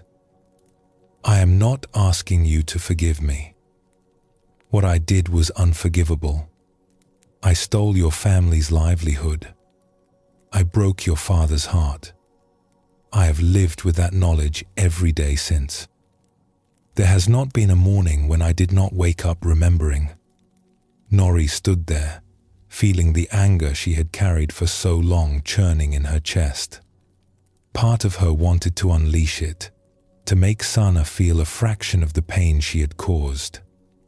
But another part of her was looking at this broken woman and seeing something she had never allowed herself to see before. She was seeing a human being who had made terrible choices and had paid for them in her own way. Your life has not been easy, Nori observed quietly. Sana shook her head. My husband left me when he learned about my past. My son died young in an accident. My daughter will not speak to me. I have nothing now but this small room and the kindness of neighbors who do not know what I once did. She paused. I do not say this to ask for pity. I say it because you should know that I did not escape. I have been living in a prison of my own making for 15 years. Something shifted in Nori's chest. The hard knot of anger that had lived there for so long did not disappear, but it loosened slightly. She looked at Sana and saw not a villain but a person, complicated and flawed and suffering. It did not excuse what Sana had done. It did not bring back Nori's father or the family business, but it changed something in how Nori held the story. She realized, standing there in that dusty street, that she had a choice.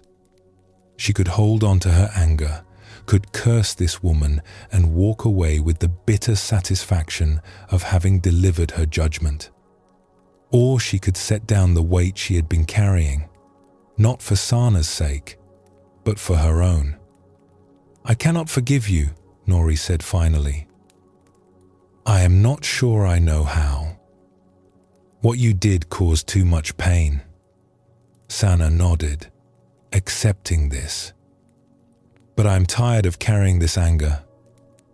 I am tired of letting what you did poison my days.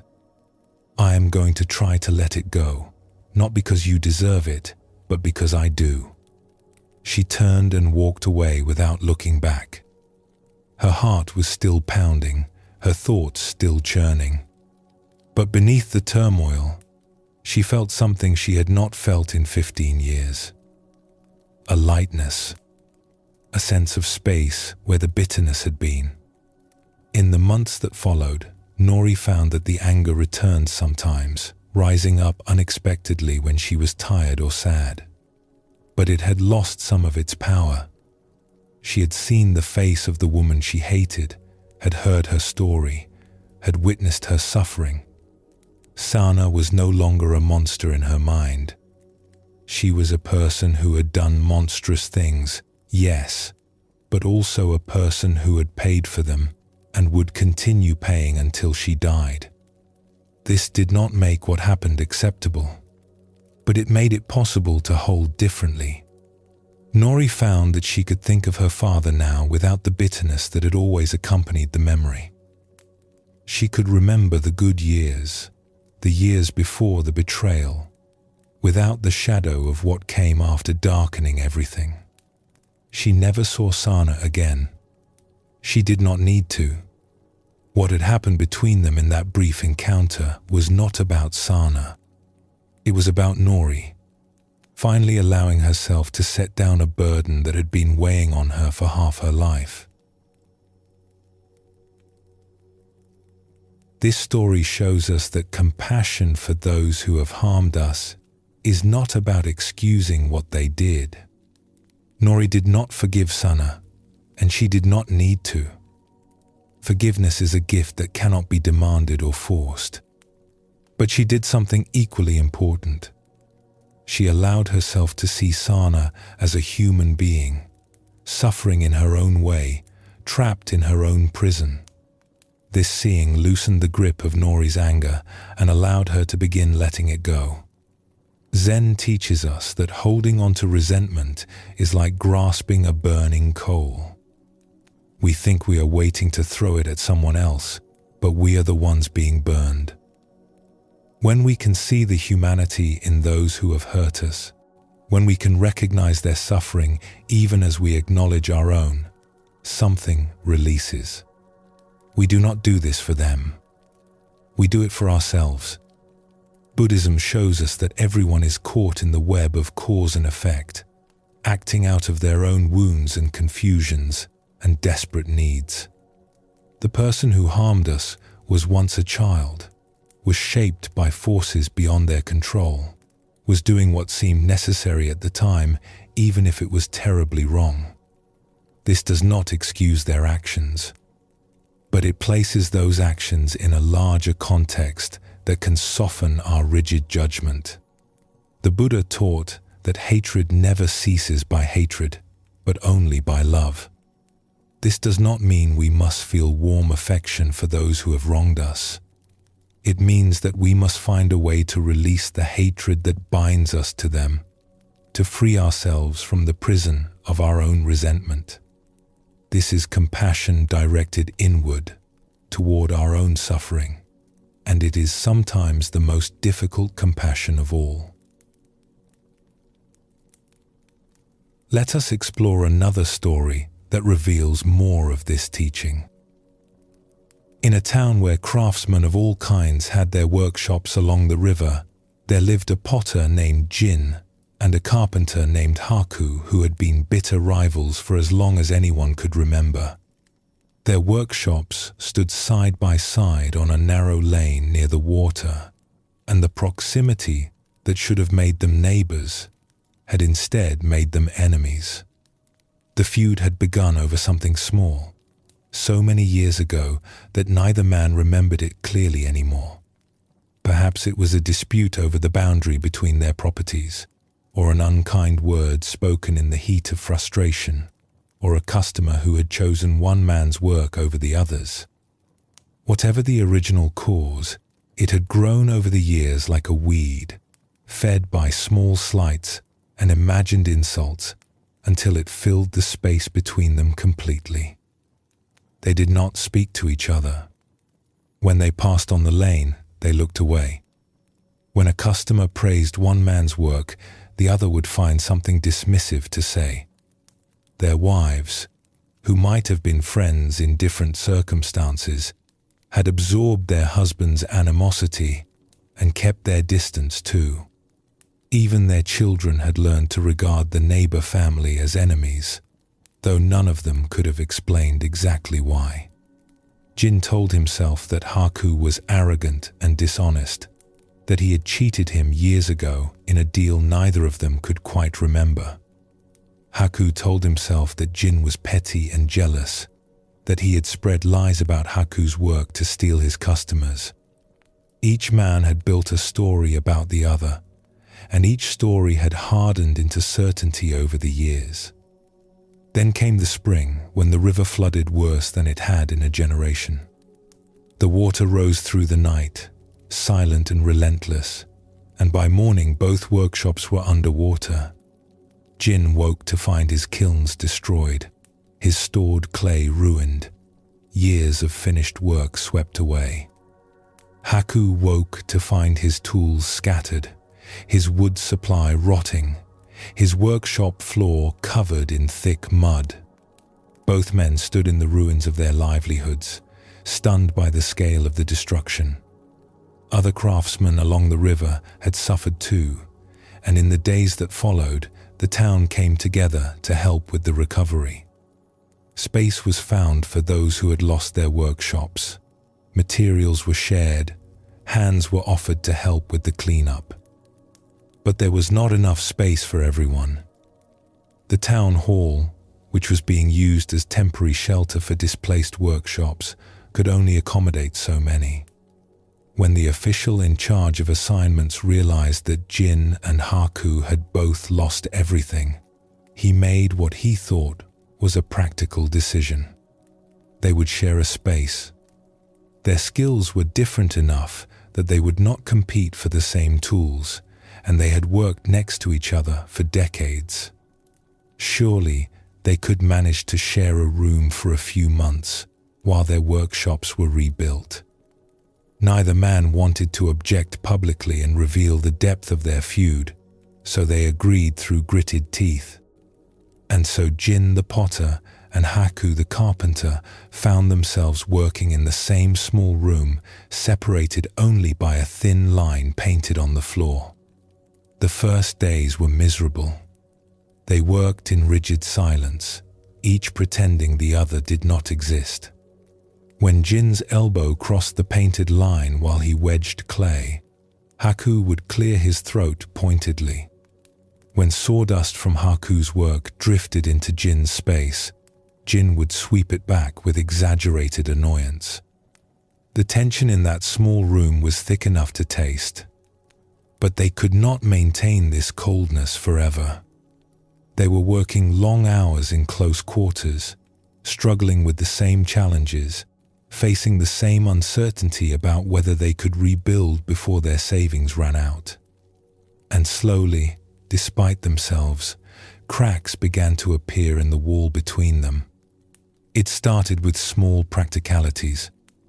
Jin needed a piece of wood to repair a tool handle, and Haku had scraps to spare. Haku needed a container for a stain he was mixing, and Jin had a cracked pot that would serve.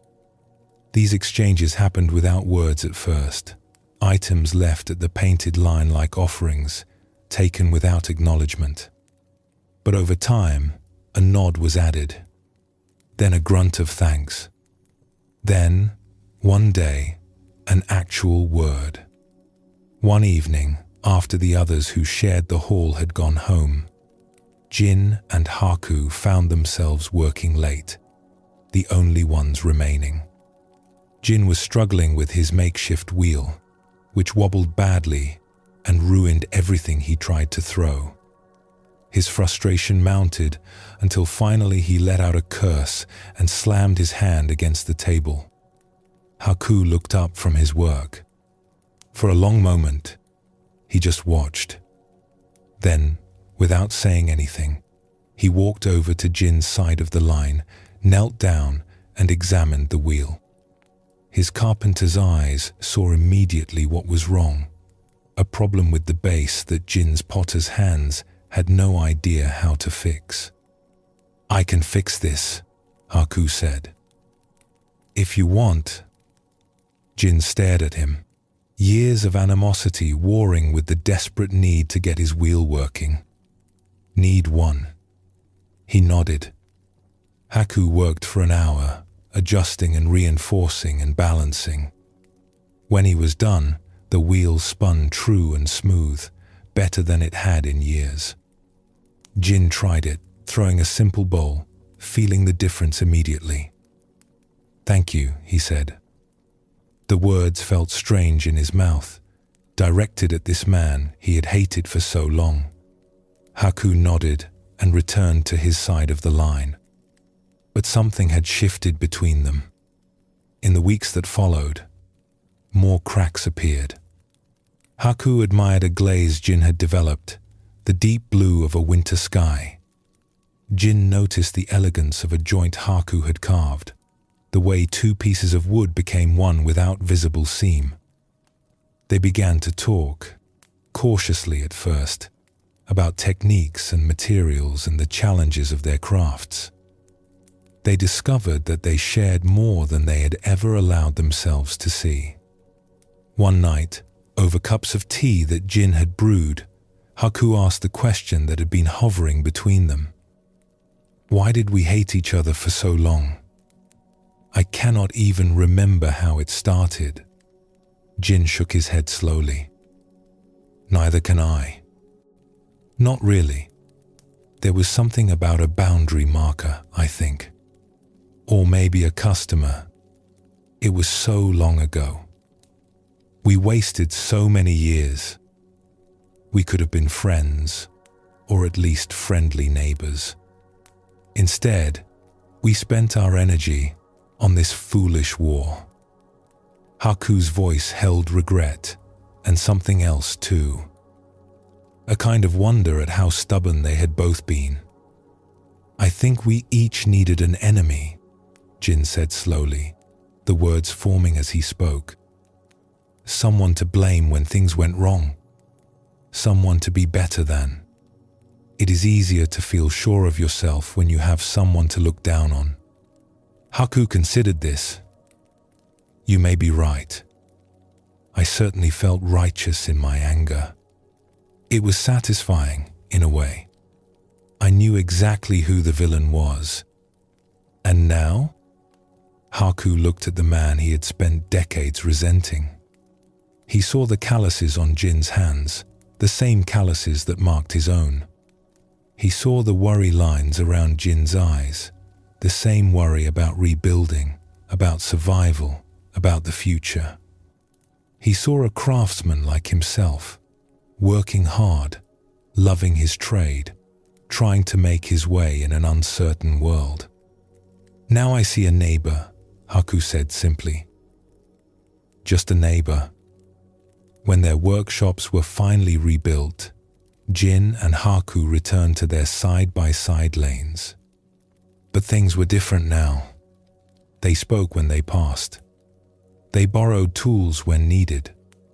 Their wives, cautiously at first, and then, with growing warmth, began to share meals and conversation. Their children, freed from the inherited feud, became playmates. The other townspeople noticed the change and marveled at it. Some asked what had happened to transform such bitter enemies into friends. Jin and Haku found it hard to explain.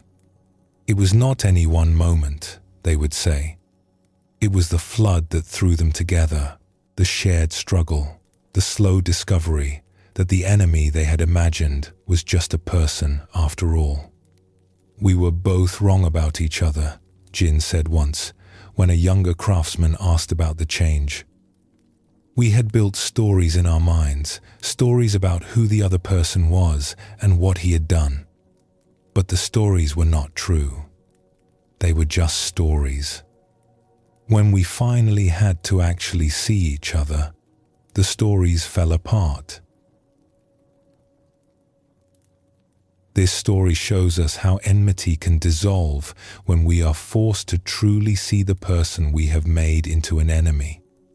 Jin and Haku had spent decades relating to their ideas of each other rather than to each other. It was only when circumstances stripped away the distance between them that they could see what was actually there, not a villain, but simply another person. Zen teaches us that our concepts are not reality. We build elaborate structures in our minds, stories about who is right and who is wrong, who deserves our love and who deserves our scorn. But these structures are made of thought, not of truth. When we set them aside and look directly at another person, we often find something very different from what we expected. Buddhism shows us that all beings want to be happy and free from suffering. The person we resent, the neighbor we avoid, the family member we have written off, they are all seeking the same thing we are. When we remember this, it becomes harder to maintain our hardened positions. The rigid line between us and them begins to soften. The Buddha taught loving kindness as an antidote to hatred. But sometimes we must begin more simply, not with love, but just with seeing. When Jin looked at Haku and saw a neighbor instead of an enemy, that was not yet love. It was simply clear seeing. And from clear seeing, everything else can grow. Allow your shoulders to release any tension they are holding. Let your breath flow without effort and rest in the growing stillness.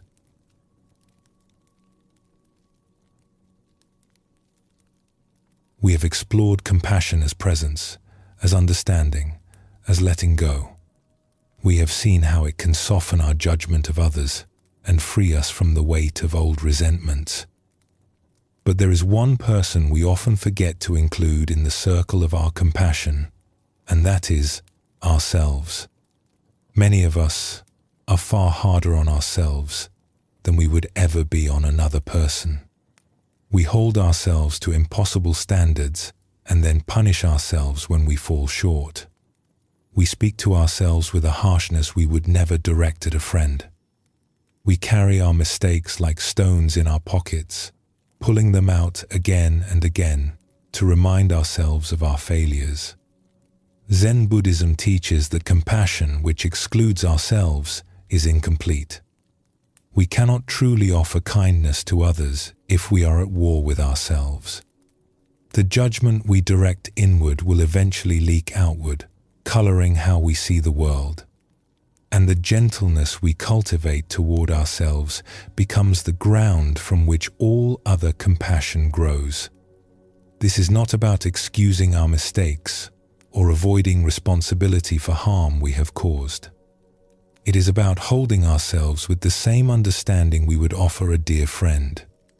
It is about recognizing that we too are human, we too are learning, we too deserve kindness even when we stumble. Let us explore a story that shows how one woman learned to soften toward herself. In a town known for its textile market, there lived a weaver named Suki, whose cloth was admired throughout the region. Her patterns were intricate, her colors perfectly matched, her edges straight and true.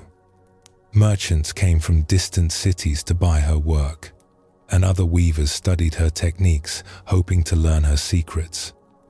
But Suki carried a burden that no one else could see. For every piece of cloth she sold, there were 3 or 4 that never left her workshop. These were the pieces with flaws, some so small that no customer would ever notice them.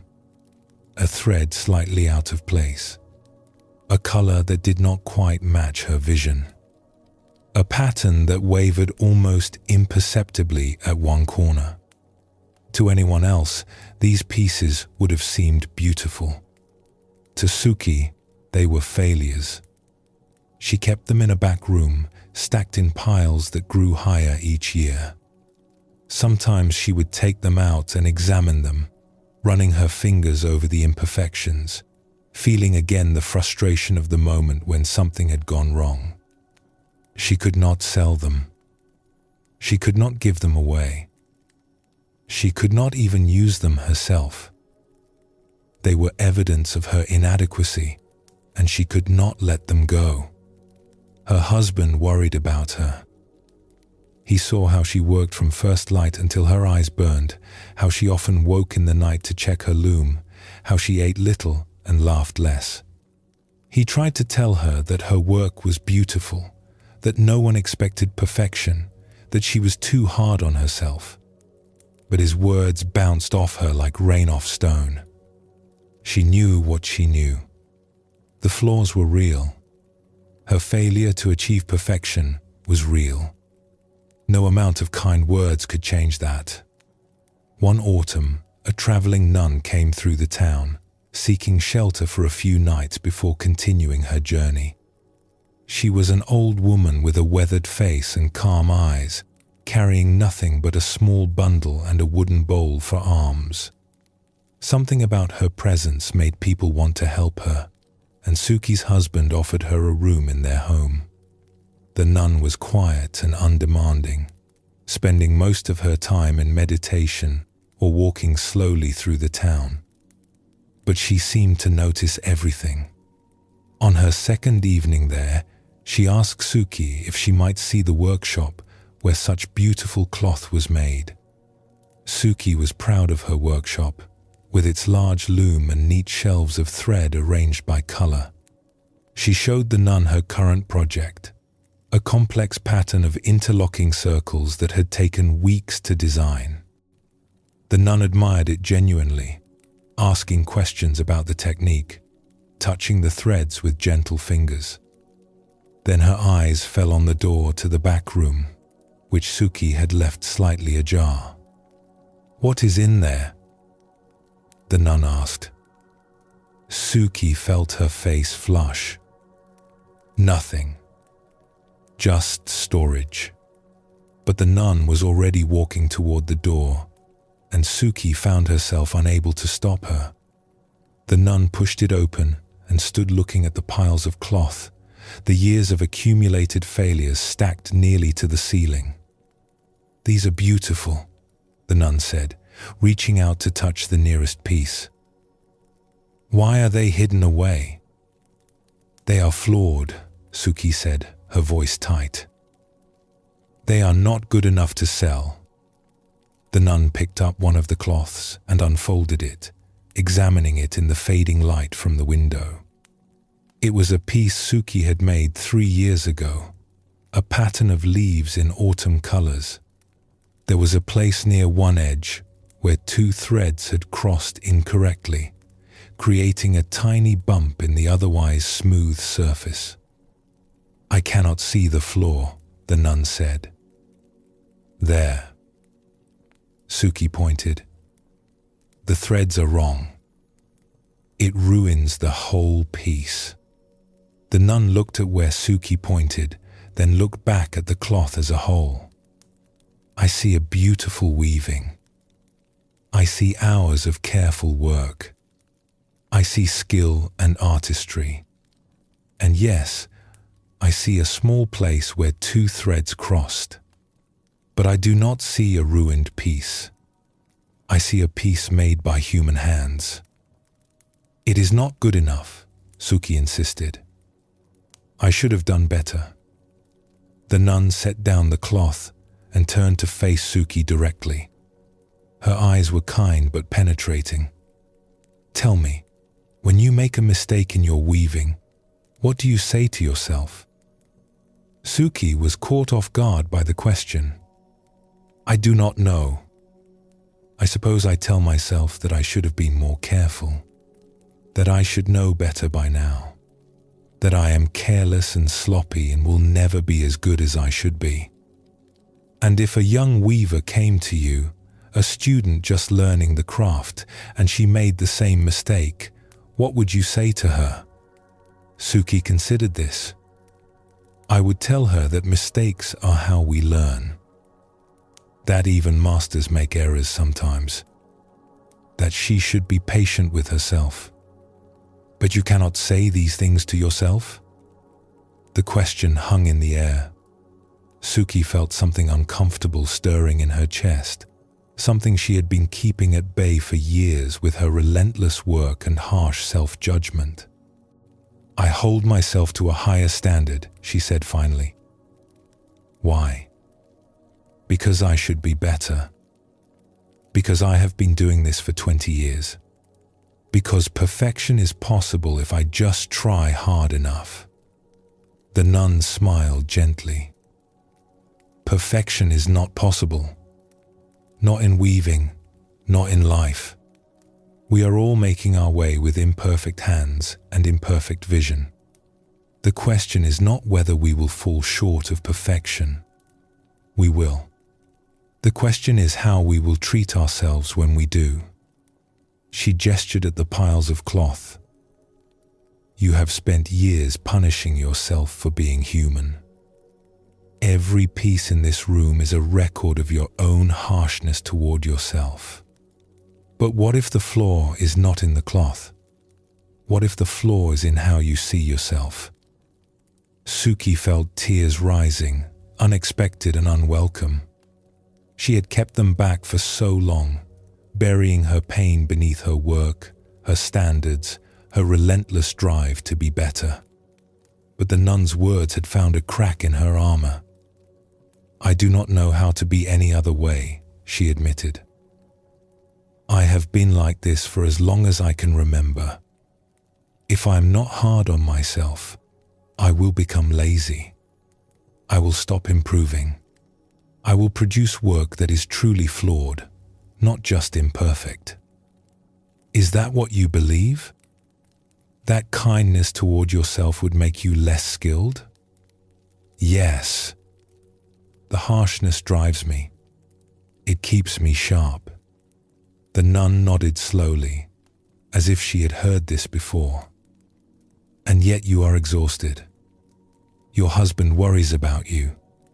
You cannot enjoy the beautiful things you make because you only see their flaws. The harshness may drive you, but where is it driving you? Toward happiness? Toward peace? Or toward a room full of cloth you cannot bear to look at? She picked up another piece from the pile, a blue fabric with a pattern of waves. This is exquisite work. Anyone would treasure it. But you have hidden it away because of some tiny imperfection that only you can see. What a waste. What a sad waste of beauty. Suki looked at the cloth in the nun's hands. She remembered making it, remembered the long days at the loom, the satisfaction when the pattern emerged. And she remembered the moment when she noticed the flaw, the crushing disappointment, the anger at herself for ruining yet another piece. "I do not know how to stop," she said quietly. "The voice that criticizes me is so loud. It has been with me for so long." "You do not have to stop all at once," the nun said. "You can begin small. When you notice the harsh voice, you can pause. You can ask yourself what you would say to a student or to a friend.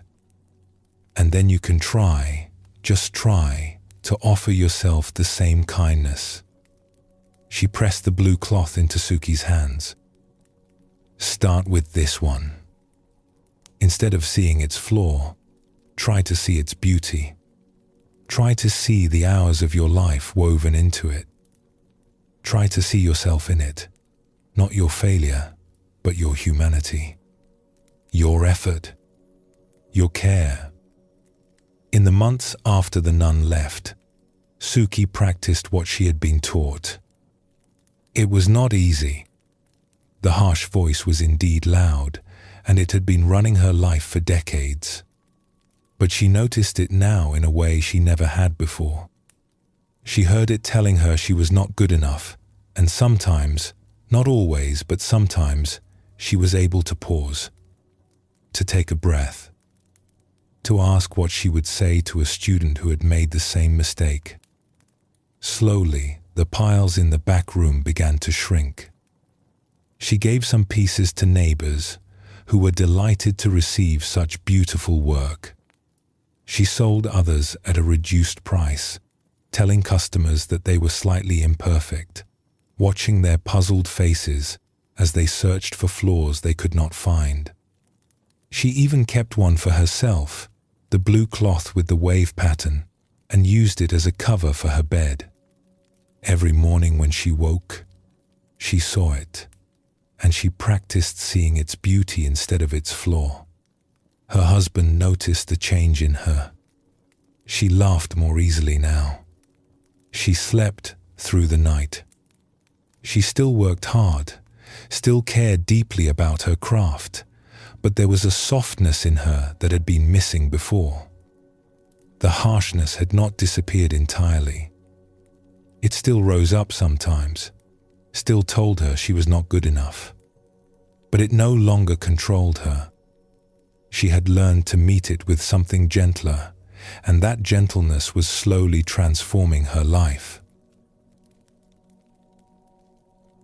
This story shows us how the compassion we withhold from ourselves becomes a prison.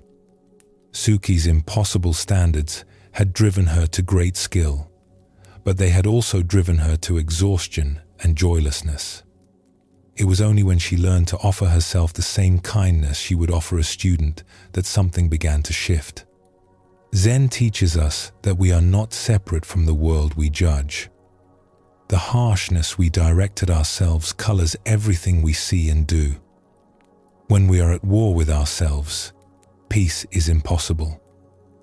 But when we can hold our own imperfections with gentleness, we create a foundation from which true compassion can grow. Buddhism shows us that all beings deserve kindness, and this includes ourselves. The Buddha taught loving kindness as a practice that begins with oneself and then expands outward to include all beings. We cannot skip the first step. If we cannot wish ourselves well, our wishes for others will always be incomplete. The Buddha also taught that suffering comes from clinging, and one of the things we cling to most tightly is our idea of who we should be. When we cannot accept ourselves as we are, when we demand perfection and punish ourselves for falling short, we create suffering that no external achievement can relieve.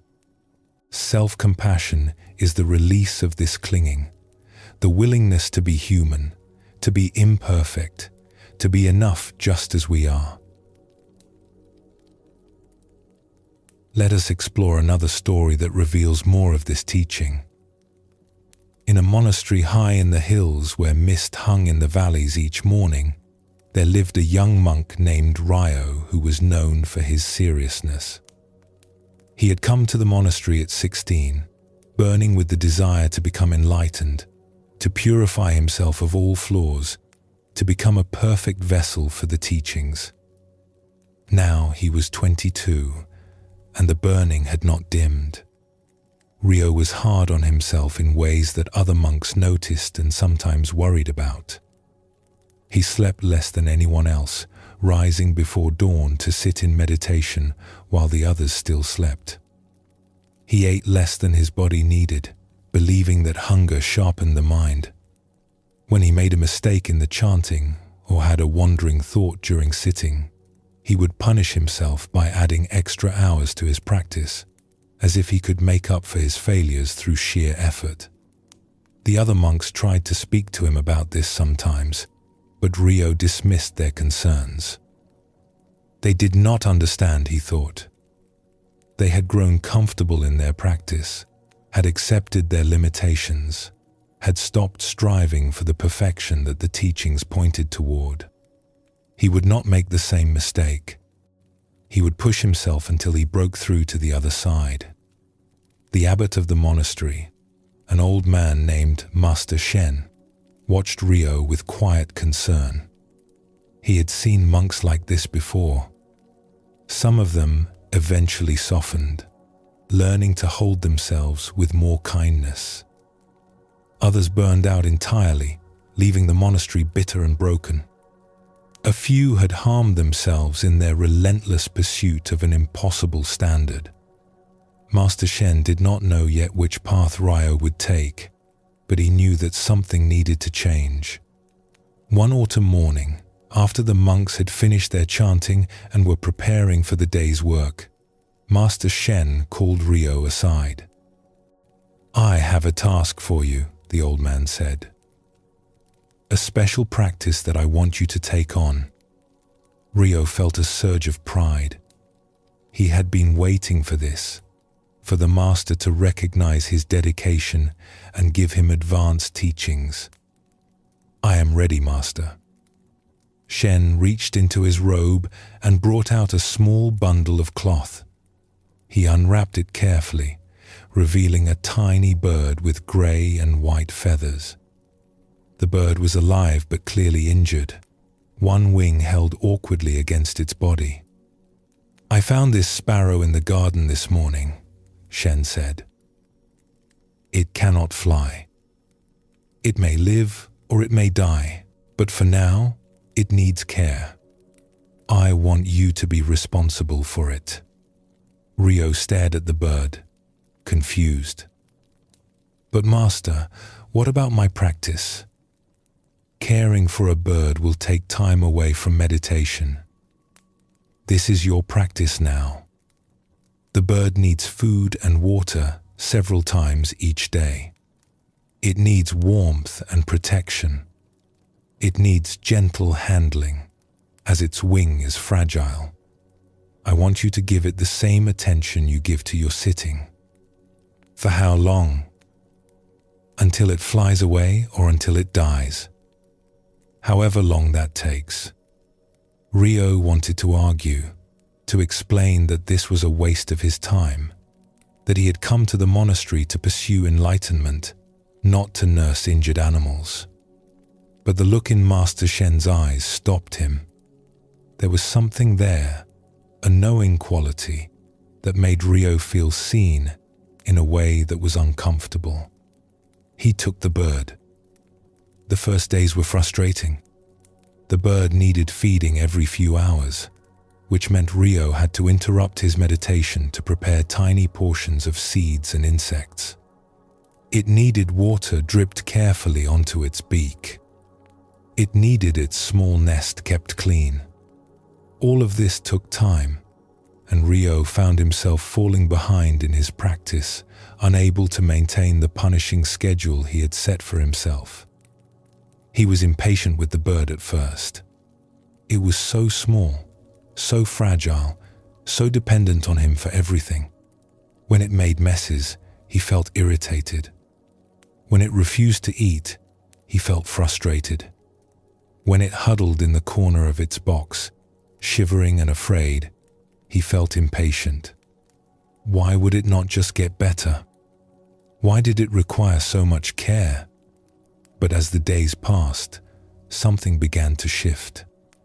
Ryo found himself watching the bird more closely, noticing its small movements, the way it cocked its head when it heard a sound, the way it fluffed its feathers against the cold. He noticed that his impatience frightened it, made it shrink away from his hands.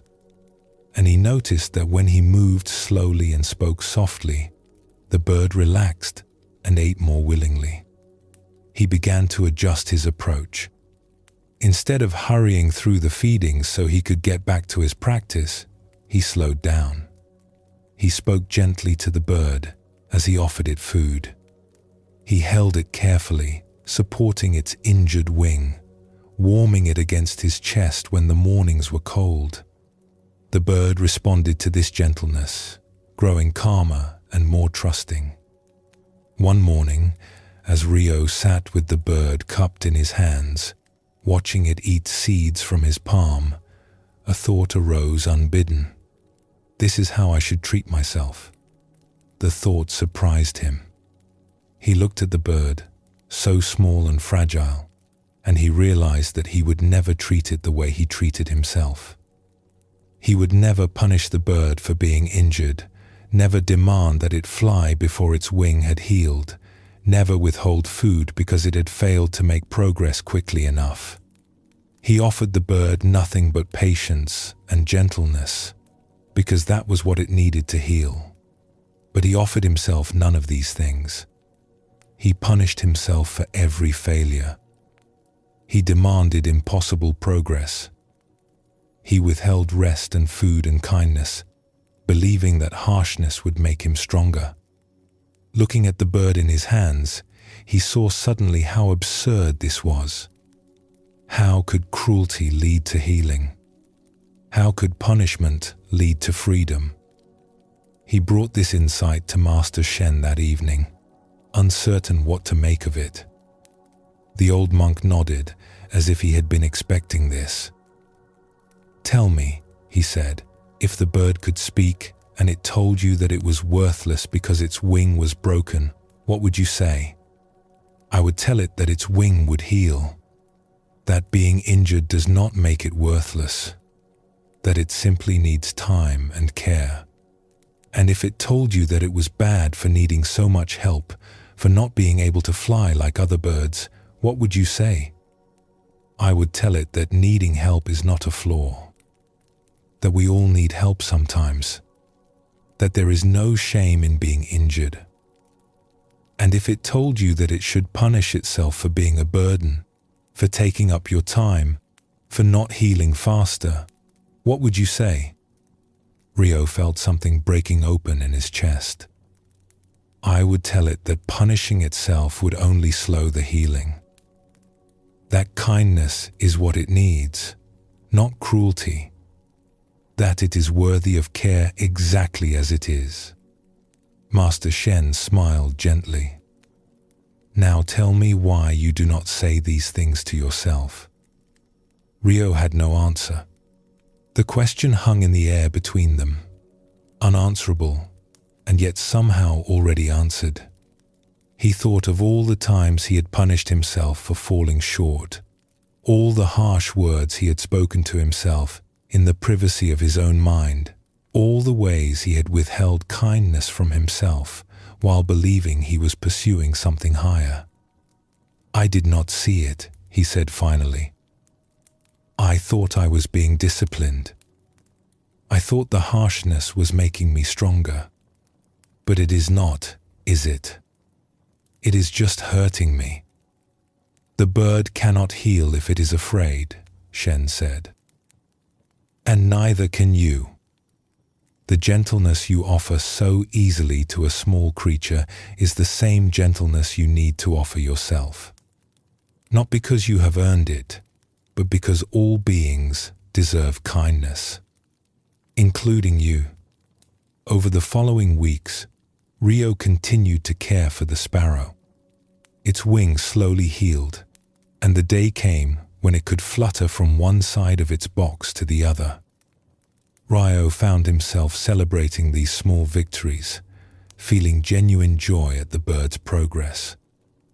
And he found himself, slowly and imperfectly, learning to celebrate his own small victories too.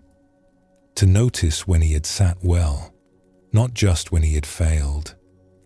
To acknowledge his effort, not just his shortcomings. To speak to himself, sometimes with the same gentleness he used with the bird. When the sparrow finally flew away, disappearing into the morning mist over the hills, Rio stood watching for a long time. He felt a mix of sadness and gladness, of loss and gratitude. The bird had taught him something that all his years of harsh practice had never taught him. That healing happens through kindness. That growth happens through patience. That the perfection he had been seeking was not a destination to be reached through punishment, but a softening that came when he finally stopped fighting against himself. This story shows us that the kindness we offer easily to others is often the very kindness we withhold from ourselves. Rio could not see his own self-cruelty until he experienced what true gentleness looked like in caring for the injured bird. The contrast opened his eyes to what he had been doing to himself all along. Zen teaches us that practice is not about perfecting ourselves through force. It is about creating the conditions for something natural to emerge. A flower does not force itself to bloom. It simply needs the right conditions: sunlight and water and time. We are the same. When we stop punishing ourselves and start offering kindness, something that was always there can finally unfold. Buddhism shows us that suffering and compassion are deeply linked.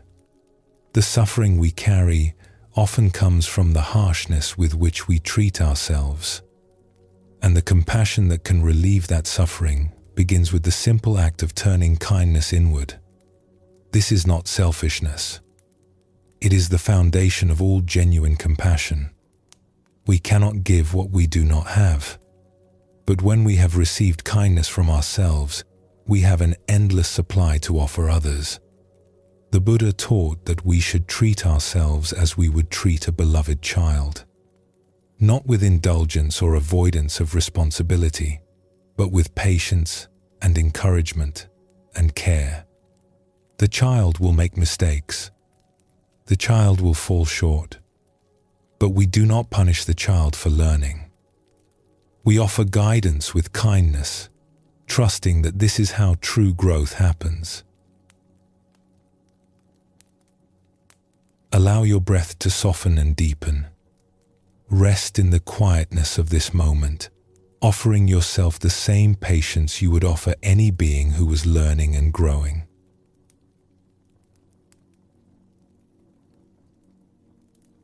We often imagine compassion as something grand, a heroic rescue, a life-changing gift, a sacrifice that transforms everything. We wait for the big moments, the dramatic opportunities to show our caring. And while we wait, countless small moments pass us by. But Zen Buddhism teaches us that there are no small moments. Every encounter is complete in itself. Every interaction carries the possibility of kindness. The cup of tea offered to a tired visitor, the patient listening when someone needs to speak, the gentle word that costs us nothing but means everything to the one who receives it. These small acts of compassion are not less than the grand gestures. They are the very fabric of a compassionate life. Most of us will never have the chance to save a life in a dramatic way. But all of us, every day, have chances to offer small kindnesses that ripple outward in ways we may never see. A moment of attention can shift someone's entire day. A word of encouragement can plant a seed that grows for years. We do not need to wait for extraordinary circumstances to live with compassion. The ordinary circumstances of our daily lives are enough. Let us explore a story that shows how small kindnesses can matter more than we know. In a mountain town where the road wound steeply between rocky cliffs, there was a small inn run by a woman named Hana. It was not a grand establishment, just a modest building with a few rooms and a kitchen where Hana prepared simple meals for travelers passing through. The town was a stopping point on the way to somewhere else, and most guests stayed only a single night before continuing their journeys. Hana had run the inn for 30 years, since her husband's death had left her with the choice of keeping the place going or losing everything. She had kept it going. She rose before dawn to prepare breakfast, cleaned the rooms herself, washed the linens in the stream behind the building, and fell asleep each night tired to her bones.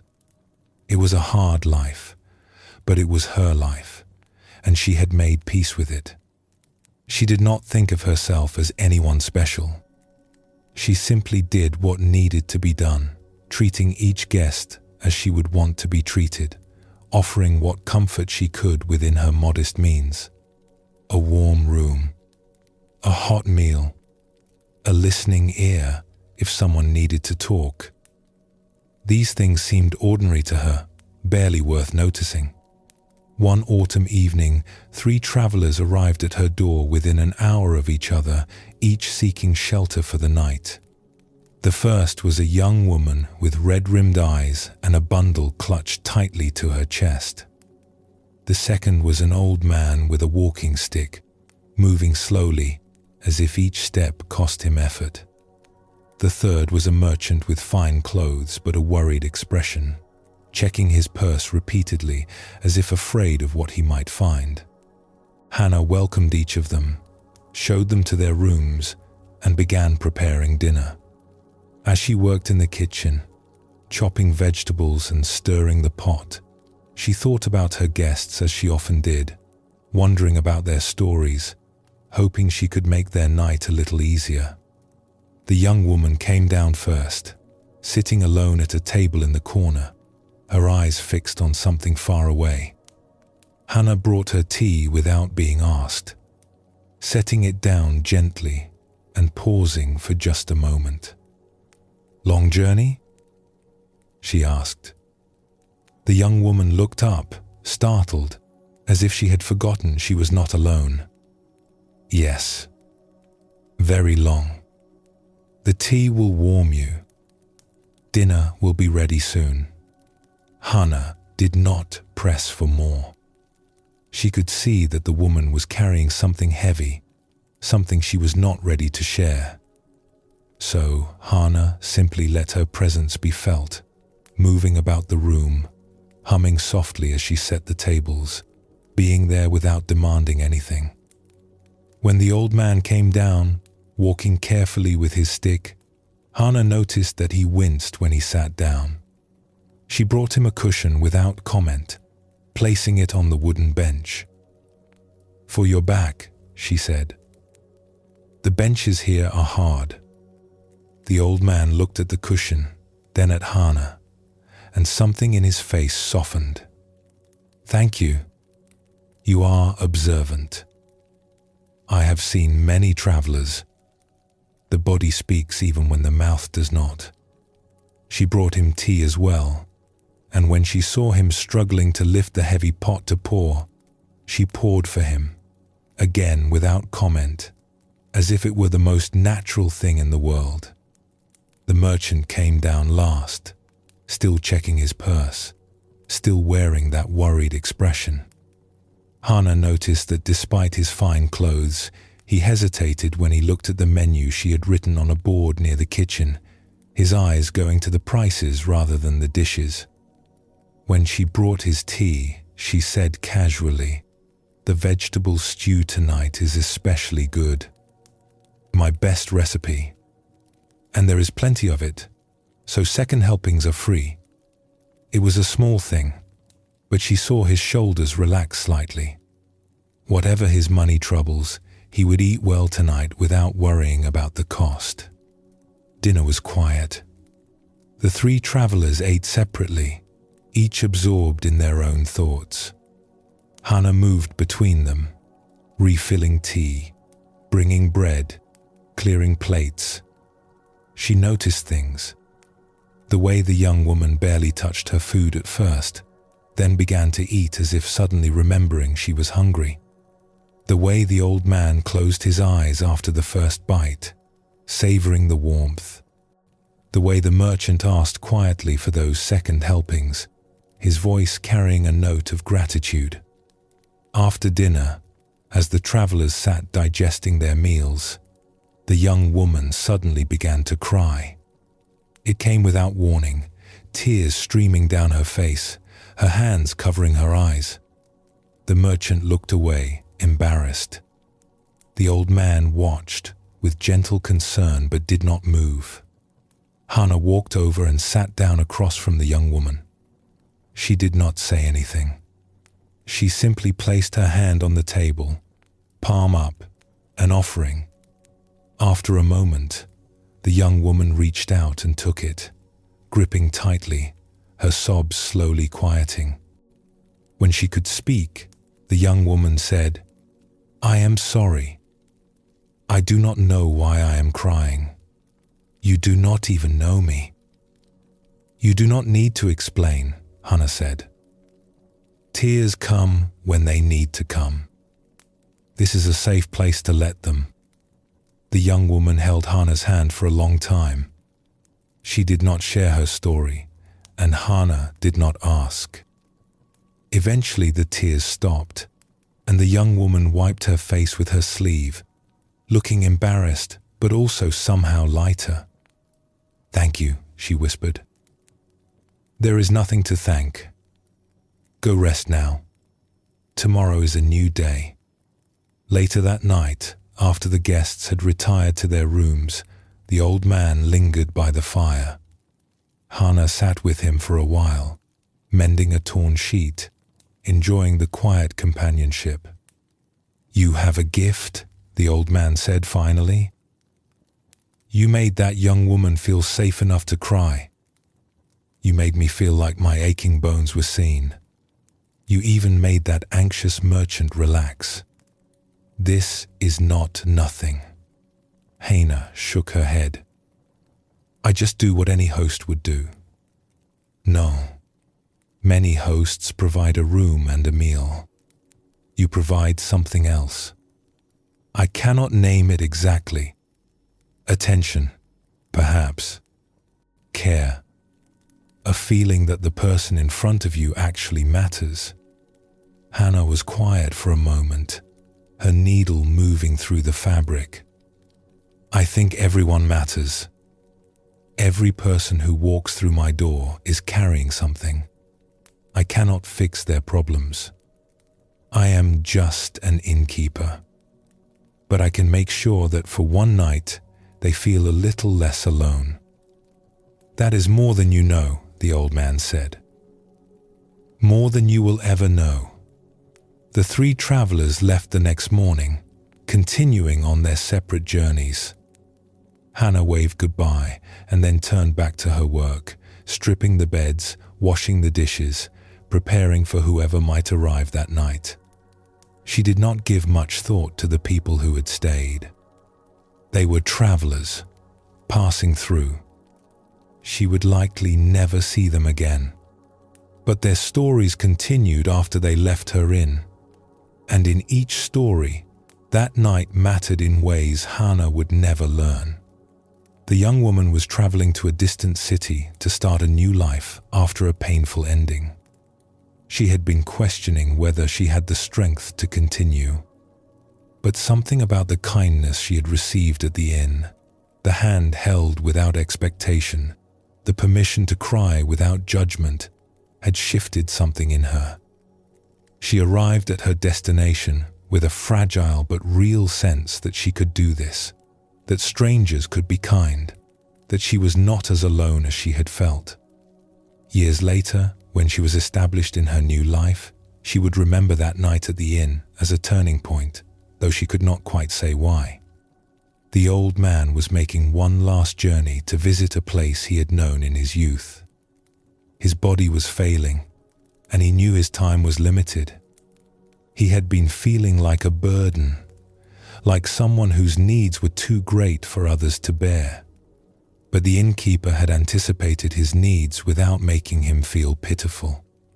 The cushion, the poured tea, the quiet respect.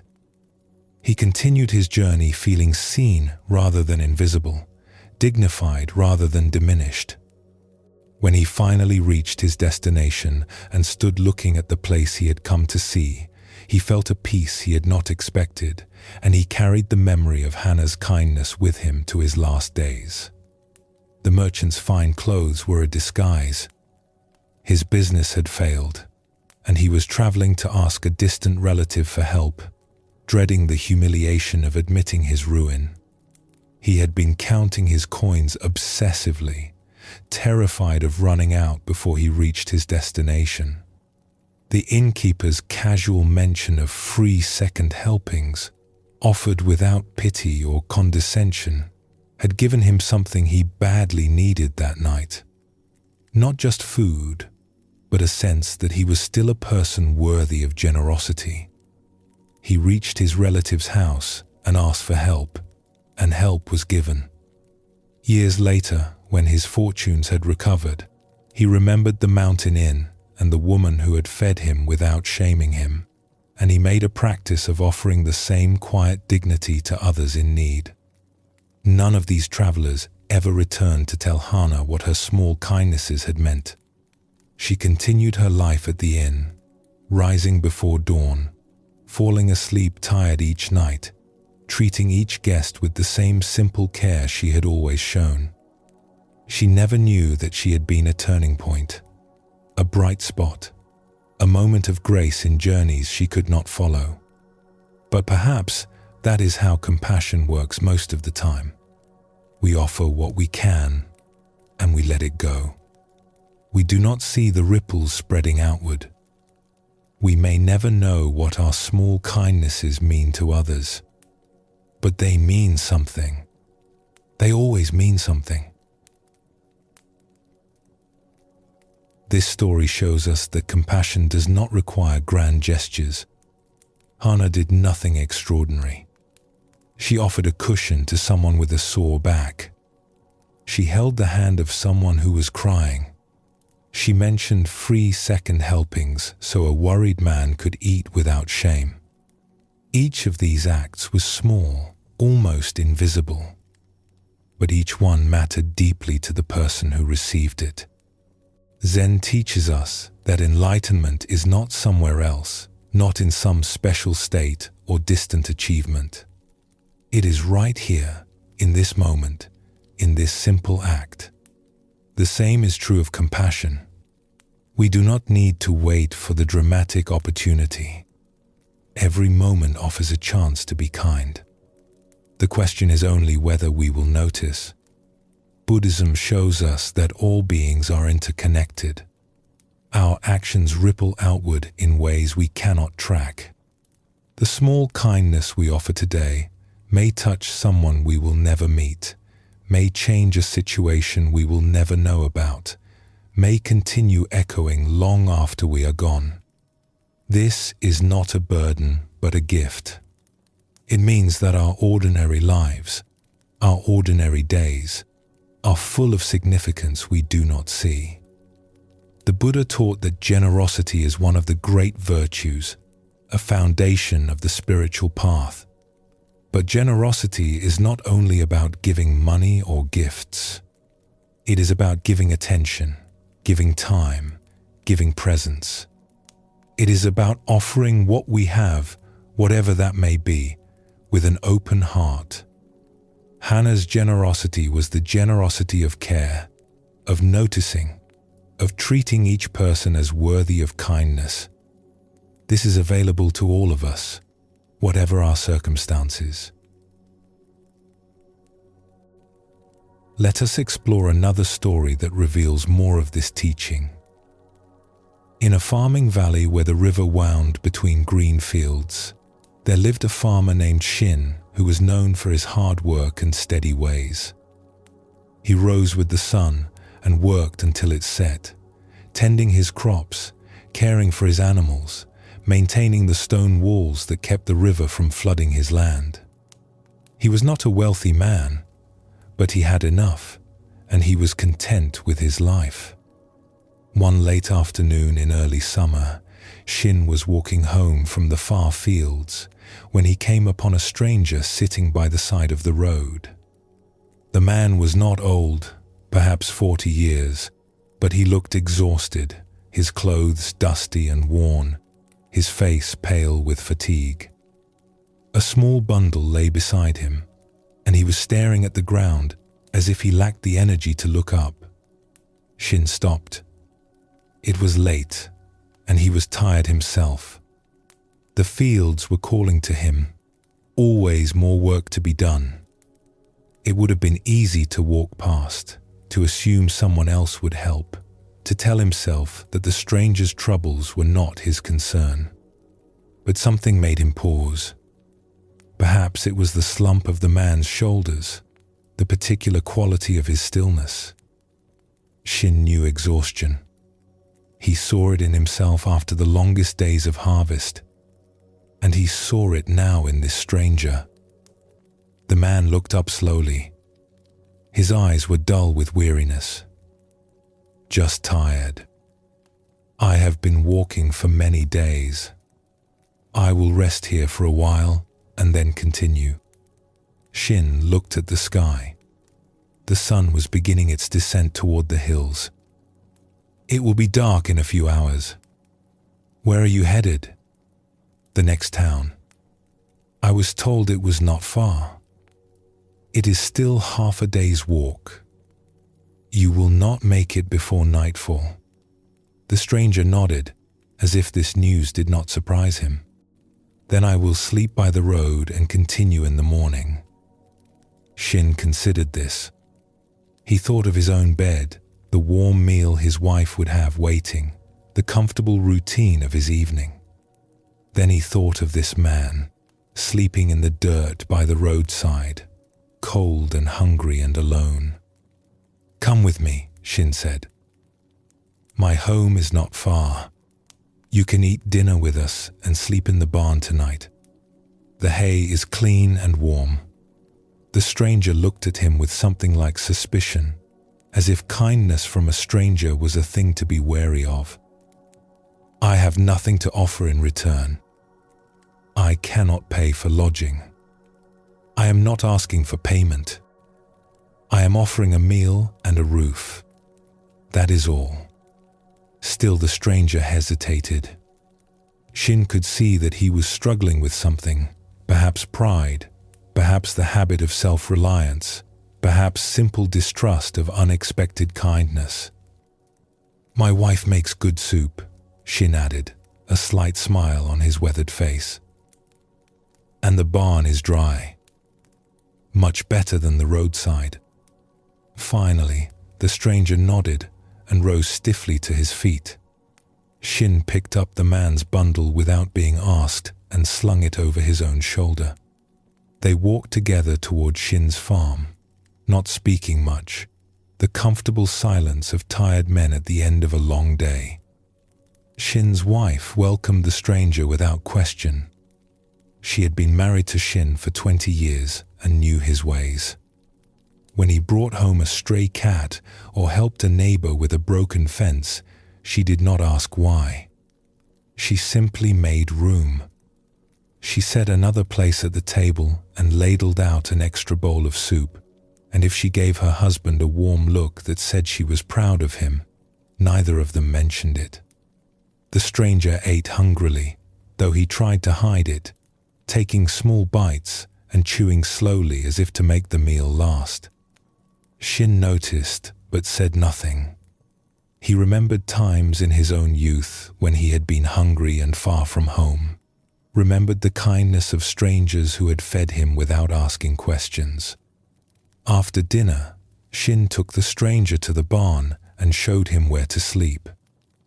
The hay was indeed clean and warm, piled deep in a corner, with a blanket folded on top. Shin lit a small lantern and left it hanging by the door.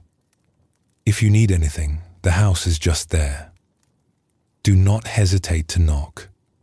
The stranger looked around the barn, at the orderly tools on the walls, the healthy animals in their stalls, the obvious care that Shin put into maintaining this place. "You are kind," he said. "Why?" Shin considered the question. "Because I would hope someone would do the same for me. Because you needed help and I could give it. Because it costs me very little and may mean much to you." He paused. "Is any other reason needed?" The stranger was quiet for a long moment. Then he said, "I have not been treated with kindness in a long time. I had forgotten what it felt like. Then perhaps you will remember now. Sleep well." Shin returned to his house, finished his evening chores, and went to bed. He did not think much more about the stranger. It had been a small thing, an hour's detour from his routine, a portion of soup and some hay in the barn. Nothing that would change his life or require any real sacrifice. In the morning, the stranger was gone. He had left before dawn, the blanket neatly folded, the lantern extinguished. On top of the blanket was a small piece of paper with a few words written on it. "Thank you for reminding me." Shin read the note, tucked it into his pocket, and went about his day. The fields needed tending. The animals needed feeding. Life continued as it always had. He did not learn until many years later what his small kindness had meant. The stranger's name was Nobu, and he had been walking to end his life. He had lost his wife to illness, his business to debt, his home to creditors. Everything he had built over 40 years had crumbled, and he saw no reason to continue. He was walking to the cliffs beyond the next town, where the river plunged into a deep gorge.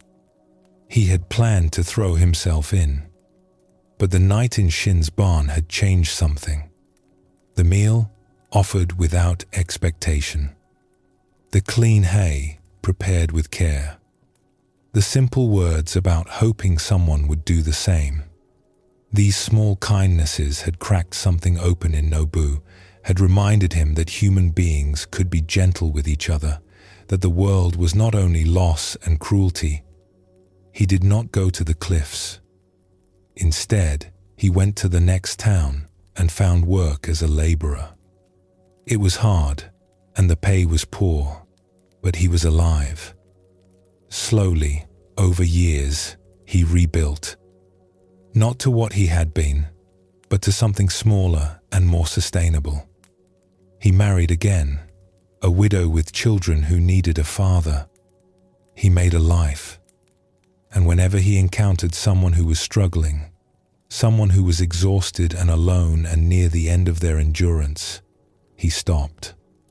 He offered what he could: a meal, a place to sleep, a word of kindness. He did not tell them why, did not share his own story of the night in the barn, but he passed along what Shin had given him, again and again, a ripple spreading outward from that single act of ordinary compassion. Shin never knew any of this. He continued his life on the farm, working the land, helping neighbors when he could, offering kindness as naturally as he breathed. The note he had found in the barn was eventually lost, forgotten in a drawer somewhere. He did not think of himself as someone who had saved a life. He had only given a stranger a meal and a place to sleep. It had seemed like nothing at the time. But it was not nothing. It was never nothing. This story shows us that we often cannot see the significance of our own actions. Shin's kindness seemed small to him, barely worth mentioning. He did not know that he was standing at a turning point in another man's life, that his simple offer of food and shelter was the difference between life and death. We rarely know such things. We act and we let go, and the ripples spread outward beyond our sight. Zen teaches us to do what is in front of us with wholeheartedness, without attachment to outcome. We offer kindness not because we know it will have grand results, but because kindness is the natural expression of a heart that sees clearly. What happens after we act is not ours to control or even to know. Our task is simply to respond to what is here with whatever care we can offer. Buddhism shows us that every being we encounter is carrying a burden we cannot see. The stranger by the roadside may be tired or may be dying inside. We cannot know, but we can treat each person as if they might be in their darkest hour, as if our small kindness might be the light they need. This is not a heavy burden. It is simply a way of moving through the world with open eyes and an open heart. The Buddha taught that compassion is not about grand achievements or recognized virtue. It is about the simple, repeated choice to respond with care. Each moment offers this choice. Each encounter is an opportunity. We do not need special training or extraordinary circumstances. We need only the willingness to see, to stop, to offer what we have. Let your body rest more deeply now, releasing any remaining tension. Know that the small kindnesses you have offered, perhaps forgotten now, may still be rippling outward in ways you will never see.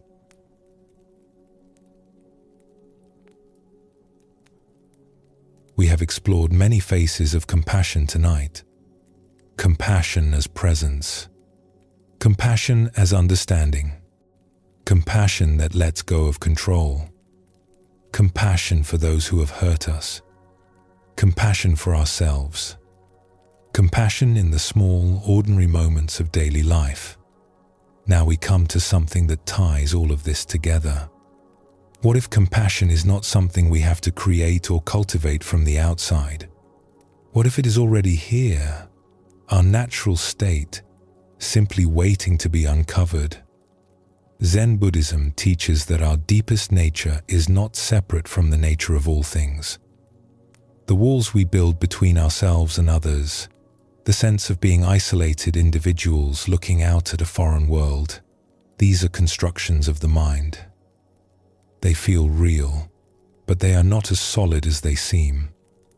When we look closely, when we practice with sincerity, we discover that the boundaries we take for granted begin to soften. And when the boundaries soften, compassion flows naturally. We do not have to manufacture it. We do not have to force ourselves to care. The caring is already there, just as water is already in the well. Our task is not to create the water, but to remove the stones that block it. Let us explore a story that shows how one woman discovered this truth. In a region where mountain streams fed into wide rivers, there lived a woman named Kina who had been deeply hurt. In her youth, she had loved freely, and been betrayed. She had trusted openly and been taken advantage of. She had offered her heart and had it handed back in pieces. By the time she was 30, she had built walls around herself so thick that nothing could get through. She was not unkind, exactly. She followed the rules of politeness. She helped neighbors when help was required. She did her duty to family and community. But there was a distance in her eyes, a guardedness that people could feel. No one got close to Kina. She did not allow it. She told herself this was wisdom. She had learned from her mistakes. The world was full of people who would hurt you if you let them, and the only sensible response was to let no one in. Her walls were protection, necessary and reasonable. If she felt lonely sometimes, if something in her ached for connection, she pushed those feelings aside. Loneliness was safer than betrayal. In her 40th year, Kina heard about a teacher who was visiting a temple in a nearby town. People spoke of this teacher with unusual reverence, saying that she had a way of seeing into hearts and offering exactly what was needed. Some said she was enlightened, though the teacher herself laughed at such words. Kina did not believe in enlightenment or special teachers, but something made her curious enough to make the journey. She found the teacher, an old woman named Master Yori, sitting in the temple garden, surrounded by people who had come seeking guidance. Kina watched from a distance at first, skeptical. The teacher did not seem special. She was small and wrinkled, with plain robes and a simple manner. She spoke quietly with each person who approached, listened carefully, offered a few words. Nothing dramatic, nothing that looked like wisdom being dispensed. But Kina noticed something. The people who spoke with Master Yori seemed to change as they talked. Their shoulders would relax. Their faces would soften. Something would shift in them that Kina could see but not explain. And when they walked away, they moved differently, as if a weight had been lifted. She found herself moving closer, drawn despite her skepticism. Eventually, she was sitting near the front of the small group, close enough to hear what was being said. And then Master Yori looked directly at her. "You have been watching for a long time," the teacher said. "What is it you are looking for?" Kina had not prepared an answer. She had not planned to speak at all. But something about the teacher's gaze, steady and warm and completely without judgment, loosened something in her. "I do not know," she admitted. "I came out of curiosity. I do not believe in teachers or teachings, but something made me come." Master Yori nodded, as if this were a perfectly reasonable thing to say. "What is your name?" "Kina."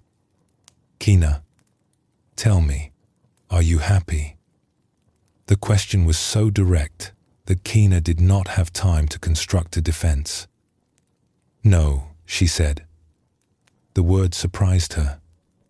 She had not meant to be so honest. "Why not?" "Because the world is painful. Because people cannot be trusted. Because every time I have opened myself to others, I have been hurt. And so you have closed yourself." "Yes." It is the only sensible response. Master Yori was quiet for a moment. The garden was peaceful, birds singing in the trees, water flowing somewhere nearby. When she spoke again, her voice was gentle. "You believe your walls protect you. But tell me honestly, have they stopped the pain?" Kina wanted to say yes, but the truth was different. The pain had not stopped. It had just changed form. Instead of the sharp pain of betrayal, there was the dull ache of isolation. Instead of wounds from others, there was the quiet suffering of a heart that had forgotten how to open. "No," she admitted. "The pain continues. It is just a different kind of pain. That is because the walls do not protect you from suffering. They only change what kind of suffering you experience. And they block something else too, something that could actually help. What is that? Connection. Love. The natural compassion that flows between beings when nothing blocks it." Master Yori leaned forward slightly. "Tell me, when you see a child fall and scrape their knee, what do you feel?" Kina thought about it. "I feel their pain. I want to help them. When you see an old person struggling to carry something heavy, what do you feel?" "I want to help them too. I do help, usually. When you see an animal caught in a trap, suffering and afraid, what do you feel?" "My heart aches. I want to free them." Master Yori smiled. "You see? The compassion is already there. It arises naturally when you witness suffering. You do not have to create it. You do not have to force yourself to care. The caring happens by itself, as natural as breathing. But that is different. Children and old people and animals have not hurt me. It is easy to feel compassion for them. Is it different? Or is the same compassion present, but blocked in some cases by stories your mind tells you? The child has not hurt you, so the walls are not raised. The animal has not betrayed you, so the heart stays open.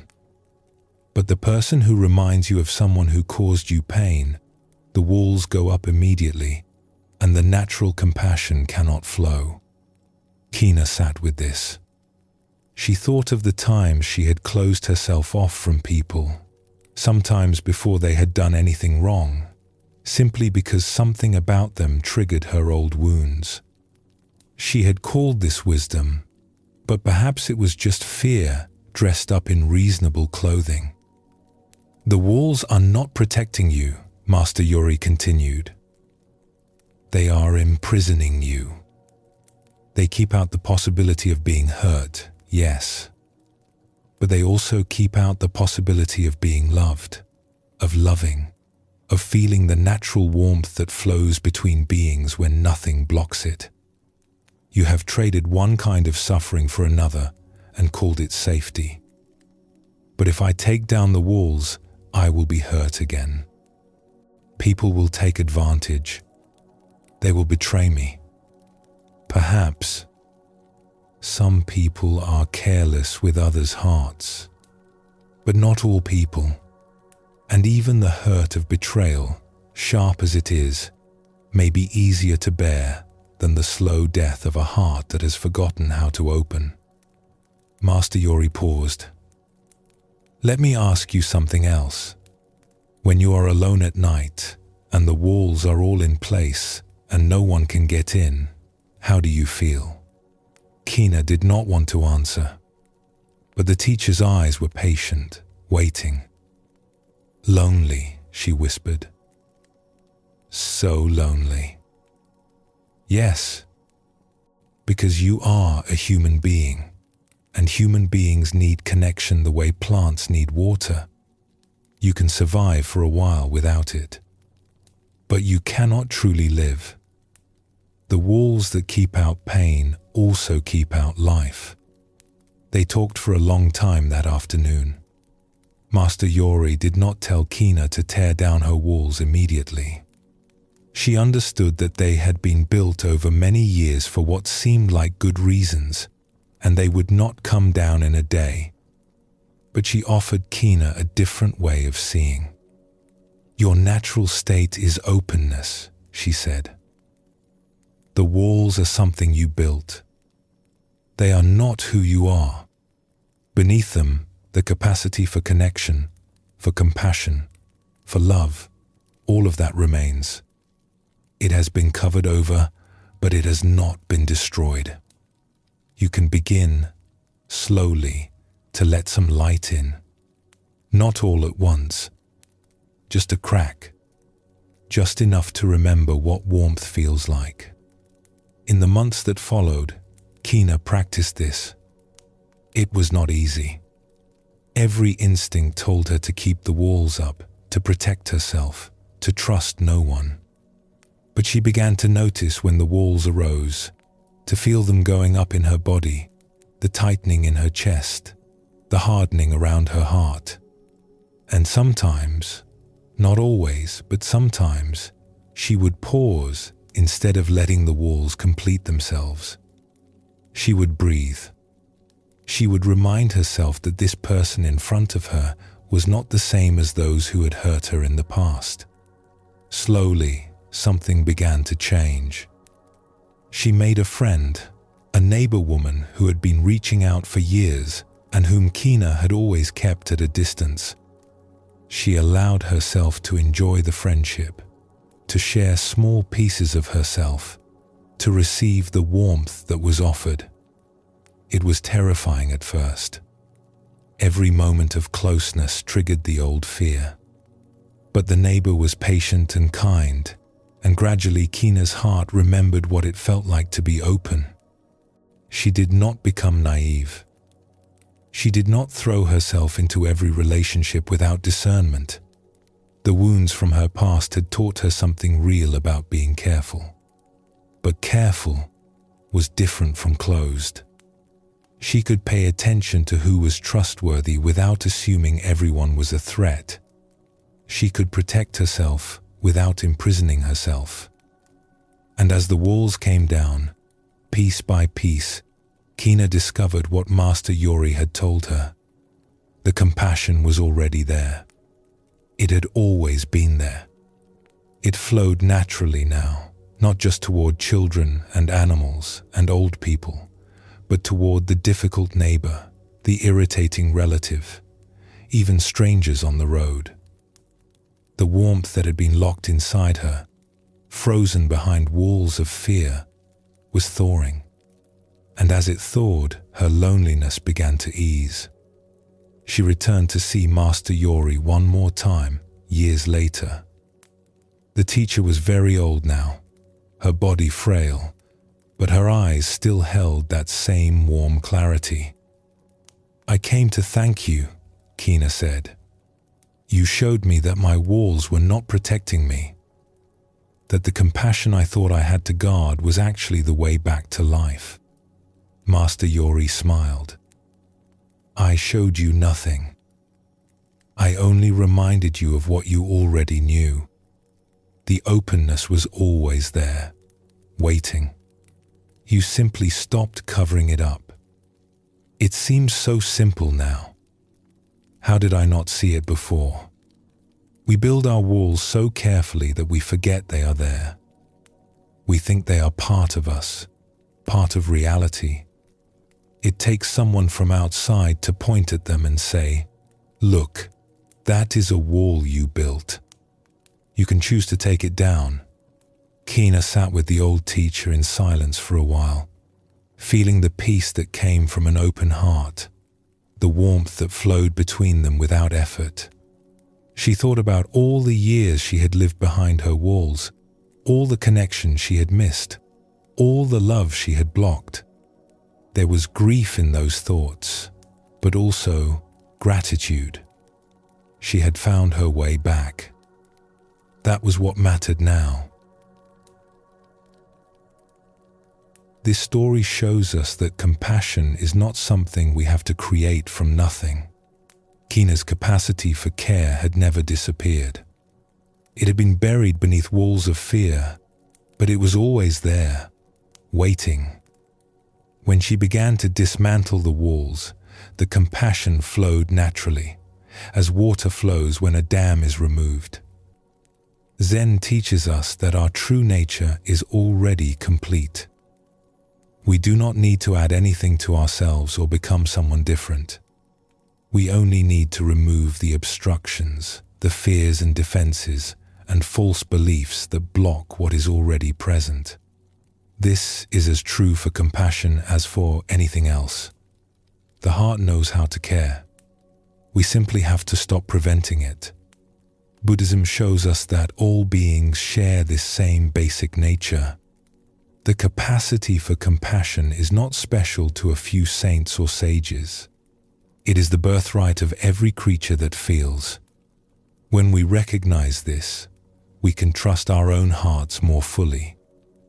The warmth we feel toward a suffering child is the same warmth that can extend to all beings. It is only our mental constructions that limit its reach. The Buddha taught that we are all connected, all part of one fabric of existence. The sense of being separate, isolated, alone, this is a kind of illusion created by the mind.